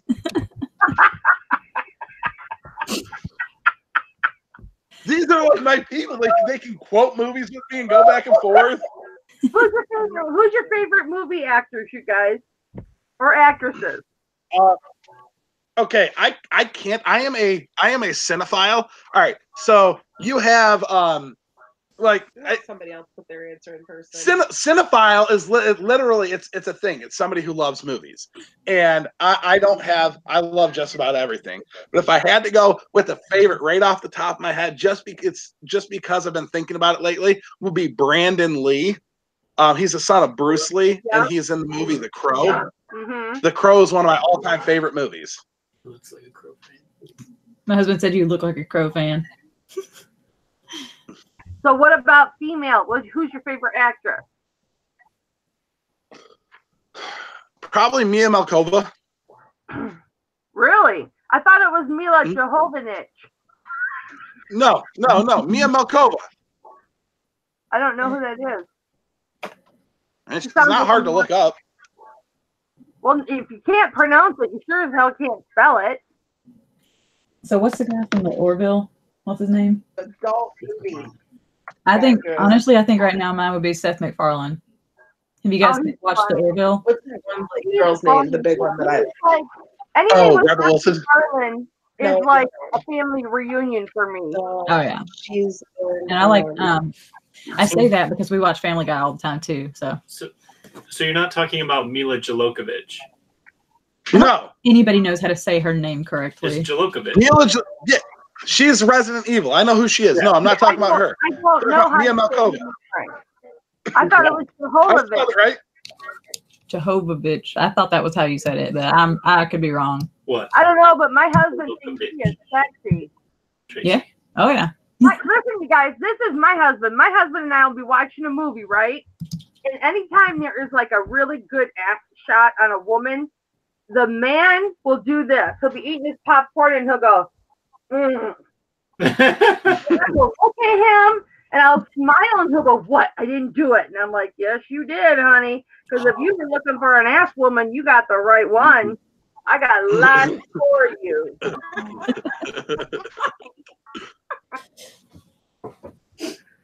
Okay, so my favorite actor is Sylvester Stallone.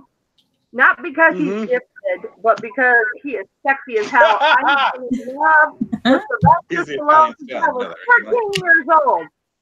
I didn't have posters of other people on my wall. I had cutouts of Sylvester Stallone in magazines. And he is my boyfriend. He's like my hall pass. I'm going to kill off his wife, Jennifer, who I've used her skincare for 25 years, so I love her. But in my favorite actress, I don't know. I have several. I have several favorite actresses. That's hard. I like Sandra Bullock a lot. Yep. But don't even get me started on the country music posters I had in my closet as a teenager.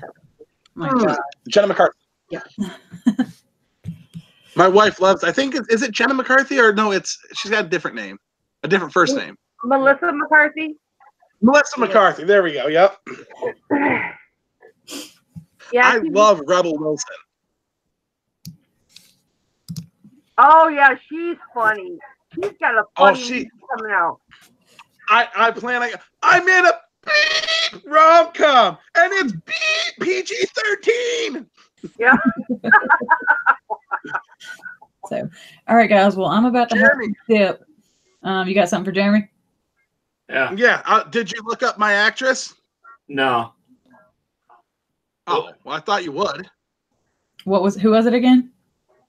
It's in the chat. Oh. Well, that's right. We're supposed to be watching the chat. Mia Malkova. Hey, Jennifer, what's up, girl? How you doing? Jennifer is my lady. She's in Michigan, too. She's down in Macomb-ish area. Yeah, that's not where she is. Hang on. I got the paper right here. I'll tell you where she's at. I searched Mia Malkova and it came up with American porn star actress. Oh, yeah. Are you fucking kidding me? You have a porn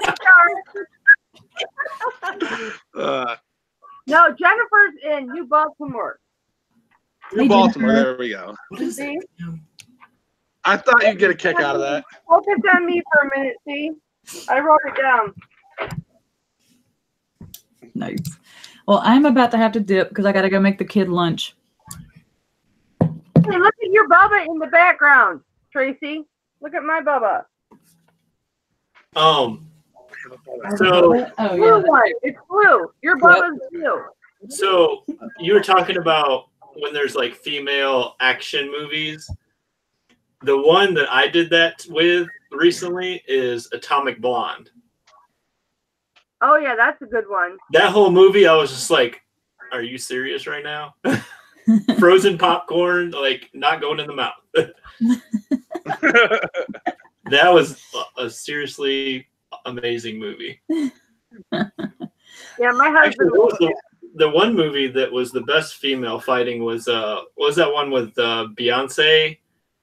Was it Beyonce? He obviously watches more movies than I It do. was one where the girl tried making, there was like a crazy stalker girl. I don't know. That's pretty Are vague. you talking about the Taraji P. Henson? What? Say it one more time. Taraji P. Henson, she's in Empire. No. Speaking of that show, I don't know. Like, I watched one episode of it and like I just can't get into it. Oh, I've watched every episode. Hey, the movie's called Obsessed. Obsessed. It had the girl from. It had. Oh, I forget her name now. Allie Larder in it, but the guy, her husband was a businessman, and one of the interns like was obsessed with him, and she was like trying to like invade their life, and Yep. Oh, huge, yes, huge yes. fight scene in the end. Yep. That is, she was in Bring It. In She's Hero, married I to a think. basketball player. Oh, Gabrielle Union. Yes. Yeah, she's really pretty. She is gorgeous. Yep. Very pretty. Yep. See, I knew. All right, guys. Well, this time I really do have to go. Bye, baby. Thank you for having me on. See you later. It's really Thanks for fun. coming on.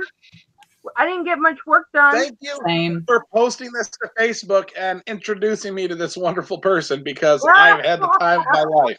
Yep. All right, guys. Well, I'm out. I will talk to y'all later. Bye, everyone. I Bye. had the Timmy. time of my life, All right. and I've Never never felt this way before. And I And I swear oh, yeah. it's the truth. And And I owe it all to you. She did the same fucking dance moves. look.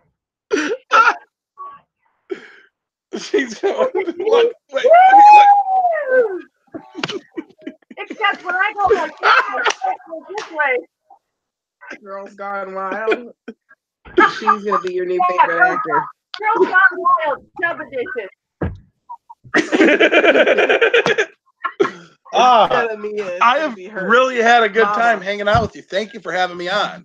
Well, This you is are awesome. very welcome. I'm so glad I got to meet you guys, and I just absolutely love you. And we have got to Yeah, we have to do this more often. I mean, there's not many people that can get me into the donkey laugh. And you not only put me in the donkey laugh, but you did it live.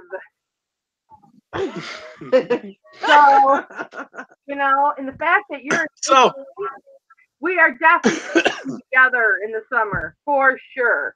I kind of like fizzle out with jokes at like my own fat ugly jokes and then small penis jokes. That's like all I've got. So like that's my. But do you really those are my jokes. do you really have a small penis though? I mean, people that have a small penis don't make jokes about it. So Huh? you know, But see, this is where I pulled the reverse psychology on you. Huh? I would know a big penis from a small penis. So there you go. Yes, I love this lady. Well, I have watched a few pornos with my husband over the years, so I could probably pick one out, but I mean, it's Oh so my God. unrealistic. Who's my really going to goodness. have a 6-inch penis? Whose penis is that big? For real? Well, my husband is Asian, but he's packing pretty good, so I mean, I don't know for sure, but I don't know for sure, but I'm pretty happy with it. That's all that matters.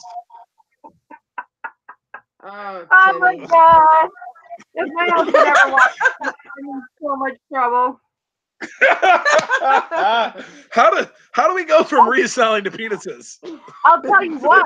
Never in my history of me and Mike have I ever got up and double fisted Mike.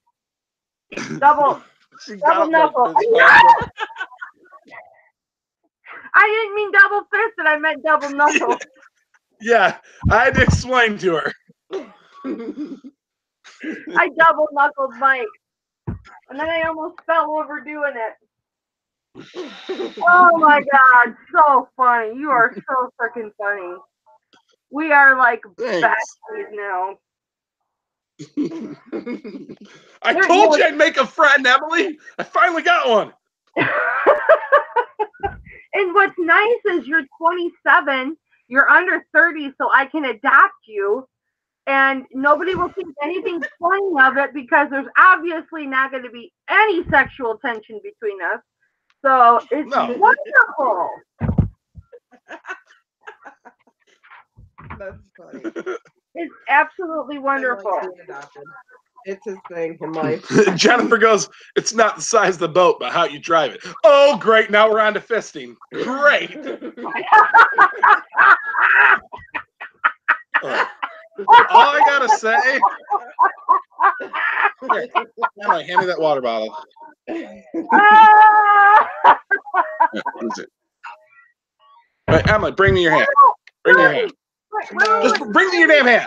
Come here. Granny Josie. Granny Josie's in the chat. We have to be good or we will go to hell. All right. See Emily's hand. Yeah. All right, turn it. All right. Ready?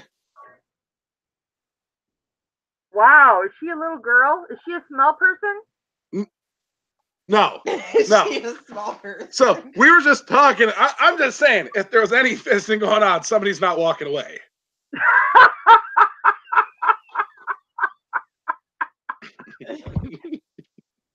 Oh my it's not goodness. that she's little, she's big, right?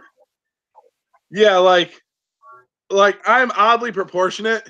My hands are like this ring right here. I don't know if you can see, but look at. Do you see the indent it's got on my hand right there? Like it's way too small, right? Yeah. This is a size 14 ring. Holy shit, dude! How big are you? How tall? I'm like 5'11". I'm not super tall. He's How got much midget do you legs. weigh? 315. 3. 320. 335. I will get that damn scale. I'm at 324.2 earlier, and I always take off 9 pounds. I do. You know what? That's as high as our scale goes. Tim, about every week and a half, I do a live weigh-in. Yep. And I'll do it. last time I weighed in, I was 299. Nice. So, you know what? If we wrestled, I might be able to take you. As long as you don't No, touch you wouldn't. me hard. Nope, you wouldn't. I'm the type of person that I can lift the front end of a car. You know what my son did? My son was like 260 in high school, and he was second in steel at the time. And you know what he did? And I was like 315, 320 then. I threw snow in his new car because he was a pitcher and a first baseman, and he was a damn good pitcher, right? And like he was all this part of Michigan. I don't know what the hell this is. All region, all conference, all whatever. And so he kept hitting me with snowballs. And I said, you know, he's like 16. He had gotten, I think he was 17. He'd gotten a brand new, well, no, he was 16 because I don't know what the hell. He had brand new cars. And I threw snow in it because the little fucker kept hitting me with snowballs. And he kept hitting me, and I wasn't hitting him, and it was not fair. And I threw snow in his car, and he picks me up like this, right? Arm over the shoulder, arm under the crotch. He flips me upside down, puts his shoulder on his leg, and dips my head in the snowbank. And he's like, my rubbing my wife. face into the snowbank, going, "You're gonna put snow in my car now? You're gonna put snow in my car now?" And he brings me out, and I go, "I'm telling Dad." Puts my head back in the snowbank. I'm like, "Oh my God." I got in the house. I was so mad. I said, "Tom, Clay put my head in the snowbank." He goes, "What'd you do?" And Clay goes, "You threw snow in my car." And my husband's like, "You deserved it." I'm telling Yeah, you. my wife is so self-conscious about her weight. I don't even know what she weighs. Like, I have never seen what she weighs ever. And I'm like, whatever, fine. But I'll go to pick her up, and she'll go, "No, you'll hurt yourself." I pick her up with like one arm, and I can just pick her up like nothing and put her over my shoulders and walk around with her all day long. And Hey, like, it's muddy outside. Let's try that when I come over. I can do it without a problem. That'll be fun. Guarantee it. As long as you don't touch me lady first, I'm all for it. Nope. I go behind the knee and I take an arm and I put them up like this. What do you call it? The fireman? It's called the fireman carry. Woo! You know what? My husband could never do that to me. He's only like 5'8". Yeah, So, when I used to, like I said, I used to work out a lot. I used to wrestle, and all right, since we have not been kosher any of this show, I'm gonna say it's I hope you don't get offended by this, or nobody gets offended. It's not meant in any way to be derogatory. It's just how I grew up hearing it. But I have retard strength. okay. I'm not offended by That's that. what my wife. Yeah.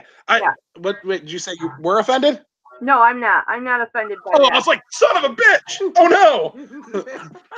God damn it! I fucked Well, up. what is it? Tell me this, Tim. Now, you've just met me. We just met each other an hour and a half ago, 2 hours ago, right? So you just met me, okay?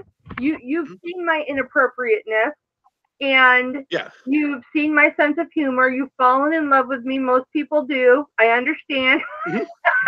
But what is it that makes people like almost instantly after meeting me, they're like, "Oh no, I don't want to offend her," or, "Oh no, she's mad at me," or, "Oh no, did I make Mama mad?" What is it?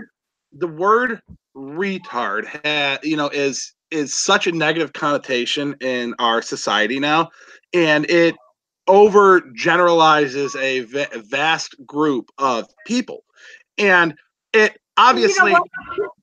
It should be, because no, I don't, yeah, I've said that word lots in my life, not in recent years. And I do think that there are words and terms that we should try not to use. But if it's a word that, I mean, sometimes I think things can be forgiven if said for a certain reason. So, I mean, I'm not offended by it. So I would never use it in a derogatory way to try and put somebody down or anything like that. Yeah. It's just, obviously you can tell I fancy myself a comedian. I like being a practical joker. I've got friends on Facebook who, I'm not going to say who they are, but they quit talking to me for like 2 weeks because I played a joke on them, and they got so upset about it because they didn't know it was a joke for like 3 days. I let it simmer. I pranked them, and they were so mad at me. Because they thought it was real. Yeah, but I'll be good. Because I will instantly think you don't love me, and I care too much about what people think. But I'm still my inappropriateness. Yeah. Here's my thing: if I ever get on Amazon merch, right? This is my logo, and if anybody makes a shirt that says this, I will find you. And I will shank your ass, okay? Anybody watching this, all right? You understand? Don't do it. So anyway, I'm going to make a t-shirt that says, Jack Daniels on the outside, but the finest wine on the inside. Because that's what I am. I'm harsh and inappropriate on the outside, but I have the finest morals and values on the inside. And She's Yeah. gonna hate me. She's absolutely gonna hate me, Emily. Why? Why? All right, so I was saying earlier, I'm going to my brother Rick's house tonight, right? Yeah. And we're going over there to discuss shirt ideas. I have a really, really good shirt press and mug press and a hat press and a plate press. And I think I just made my my first new design. If you cut me on the process, I'm perfectly fine with it. Fuck, she knows what city I'm in. She's gonna shank me. Hey, I thought she said can she you was make, can you make I me have a, a, can you make me a hip flipping mama one? I plan on making Hex Treasures ones. Here, hand it here. But so what I was saying was there's I don't know what comedian it is. It might be Dane Cook, it might be somebody, but I really like the risque, the gross humor, the racial stuff. And one of his jokes is it's something like never mess with a retarded chimpanzee. Do you want to know why? Yeah, I know why, but go ahead and finish it. And it's because a chimpanzee is the strength of 10 men. However, when you get a retarded person, they're the strength of 10 men. So when you compound those, that thing's practically a borderline superhero, okay? You don't want to fuck with that. That's not what I was To me, thinking. that is so That's funny. not why. Why is why on your end? Because a chimpanzee has the strength of 10 men, but a person that has got compromised intelligence is not going to have the perhaps the level to know what could be wrong and do some serious damage. Yeah. And You know, look, I don't mean that disrespectful in any way. Anyway, obviously. Yeah, I mean, I have people with disabilities in my family, so I don't, I don't mean that in any way disrespectful. So. Yeah, I have people that are Alabama fans too. Trust me. What the hell? Was that from the chat or what? Or was that a dig at Alabama? That was a dig at Alabama. Every time Tracy's on, she goes, "Roll Tide! Roll Tide!" I want to say Landshark Picker, Swamp Picker, and Tracy are all originally from Alabama. Oh my God, my stomach hurts. But I don't know. So back to reselling. Well, anyway, hey Tim, you never answered my question. Why is it that when they meet me, they're all of a sudden afraid that I'm mad at them? What is it that? Tracy's still in here, by the way. That's okay. They don't. Why do people care? They don't want to lose her as a friend. Yeah, I'd say what Emily said is, like me, I'd say this to most anybody is I don't want to lose you as a friend. Now, the sexual jokes, stuff like that, stuff of that nature, that's really, that's not that bad. But when you get into stuff that starts involving disabilities or race or gender, that's when people start to become offended and start to look at you negatively. I don't have a single ounce of hate in my body for anybody that doesn't deserve it. Yeah, me too. If you're just fucking stupid, I'm gonna hate you for being an idiot. It's that simple. Don't be a damn idiot. There are people, like you said, with compromised intelligence, right? Okay. They are, for the most part that I've met, minus in the Johnny Knoxville movie. God damn it. What is it? The Special Olympics movie? What is that one? I don't know. Oh, he goes to Special Olympics. Oh, Johnny Knoxville goes to the Special Olympics because his uncle needs him to win the race and win back money that he gambled away. And there's this, and almost all of the actors are special needs. Jesus, special needs. There we go. Almost all the actors are actual special needs, and there's this black guy that's like the Usain Bolt, right? He's the number one. He's always wearing the gold. Yeah, I'm number one, guys. And he's a dick the entire movie. He is such a dick. The whole movie. Oh no, the special needs black guy in the movie. Okay. You know, I'm saying for the most part, anybody with special needs you meet are generally some of the nicest people you'll ever come across. I was saying minus that guy. That guy was a dick.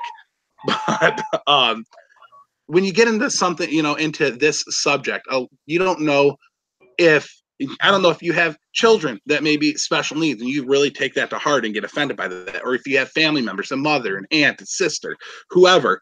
And that's one of the things that can really alter somebody's perspective of you. And I generally try to stay away from it. Personally, if something there's not much to me that's not funny. You know, I will make fun of anything and everything for the purpose of I find it funny, not to be rude or disrespectful or to put anybody down. Well, you are of a certain age. Turn that shit down. I don't want to hear my voice. I hear my voice. That ain't me. Oh. I heard an echo for a minute. Oh, okay. I don't know. I generally don't like those kind of movies.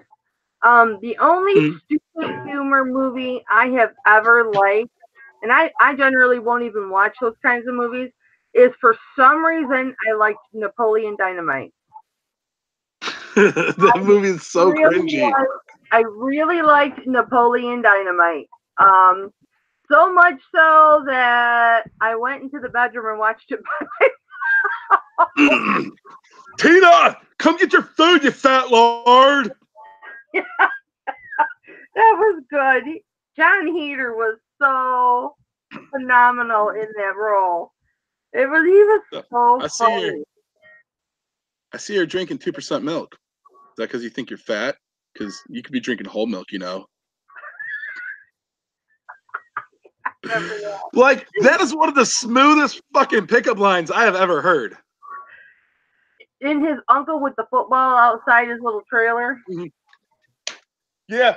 That would have gone all state if I didn't mess with my shoulder. See that mountain over there? Could throw it over that mountain from here. Just watch. Clearly, you throws it like 4 feet. Clearly, you've seen the movie, Tim. I have a memory that, like, I watch something and I usually have it mostly memorized, and it's like the stupid shit that I remember. Like, I'd be good on Jeopardy, but that shit has not, you know, has no value anywhere else other than making people laugh. Napoleon Dynamite single-handedly brought back moon boots. Mm-hmm. Oh, there we go. That's a subject we can talk about that actually makes sense. What pop culture has done for reselling? Can you think of, like Marie Kondo right now? Marie Kondo has just created a complete influx of people clearing their stuff out and donating. Yes, absolutely.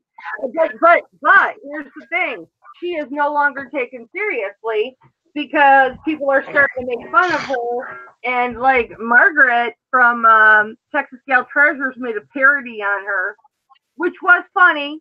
It was very funny. But yeah, she's on talk shows and people make fun of her and stuff now.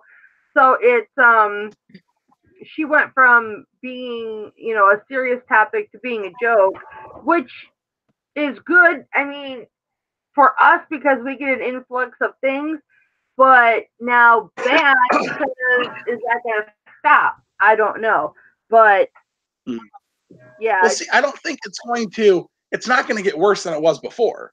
You know, worst case scenario, it goes back to the same level that we're used to. But this, you know, influx of people getting a lot of the clutter out of their house really has opened us up to more brands and more styles than we might come across normally because the people hold on to them for longer than, you know, they need to. So now they're getting ready to clear out. Definitely attributed to seeing more vintage in the market for sure. Mm-hmm. And so I'm going to get onto Slobby's World in a second. I'll get back to that. If you haven't seen it, we'll talk about that. But I want to say vintage in our community is basically all old ladies, like in their 60s, 70s, 80s, 90s. And they donate all their stuff to the shop. I was telling you about it, but I really didn't explain it. It is a completely volunteer-driven thrift store. So every quarter that this store makes, nobody gets paid. It goes right back into the community. They That's have a cool. fund. Yep, they buy food for a food pantry for the community for people who need it. They have necessities like toilet paper or paper towel, napkins, body wash, stuff like that. And then they also have a fund that will help people in the local community pay their home payment or their electric bill or their gas bill or whatever, that they fall on hard times. This shop reaches out and helps these people pay for their bills, which That's is really, cool. really cool. That is cool. Yeah. And Emily, she's, she keeps worrying that by me talking about it, and more people wanting to come in, that maybe, they might raise their prices now. And I told her, I said, look, this place has been in business over 30 years. They started out at a quarter and they're still at a quarter after 30 years. They're not going to change. The amount of stuff they have to actually put out, like they throw, and I'll get to this in a second. I'll switch back and forth between this and Slobby's World, and I'll let you talk. I know you want to. But they throw stuff. Well, I can see you getting ready to say something. So Well, I have to wrap it up as soon as you're done because my dogs need to be fed. They need to be let out, and my husband will be home soon. So, but go ahead, finish. Don't pout like cry. a bitch. So they have so much stuff, they throw stuff away because they don't have room to put it on the racks. So I mean, they're never gonna change prices. But so Slobby's World, real quick, if you haven't seen it on Netflix, watch it.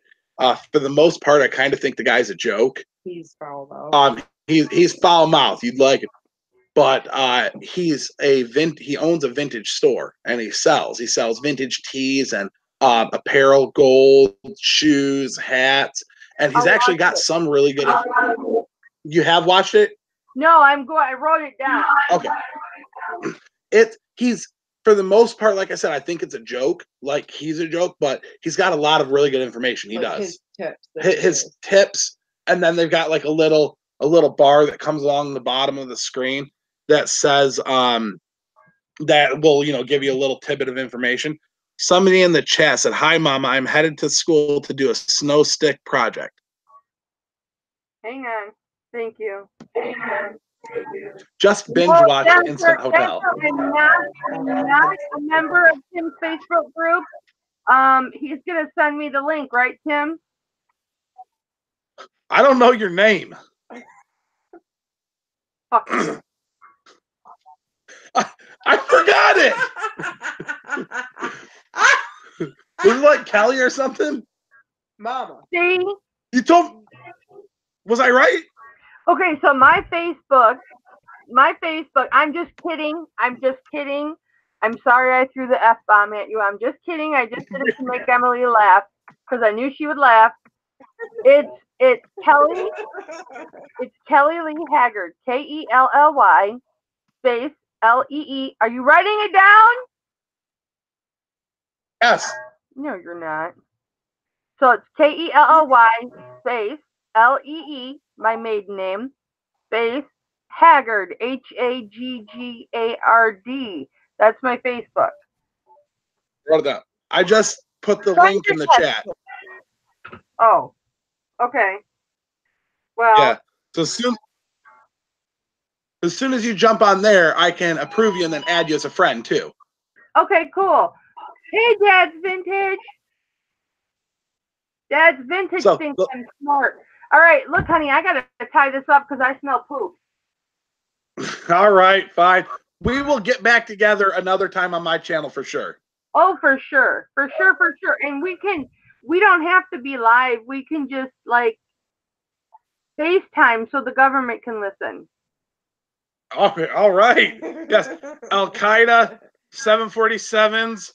What are other keywords, Emily? JFK. Jihad. Okay. We used to do this when we first met. We would talk on the phone and we'd start slipping in. Okay, she has. Yeah, you gotta go. We'll catch Yeah, up later. thank you, Emily. I told you I had to let my dogs out. Now I smell poop. Well, now we can stay on for a couple more minutes. No, Ted. No, She we said can't. bye. So I have to go. I've been on for 3 hours.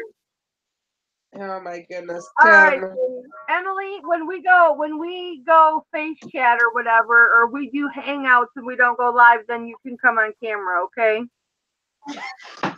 Deal. I can get her on that. And then I will lie and say I'm not hitting broadcast, but I will be.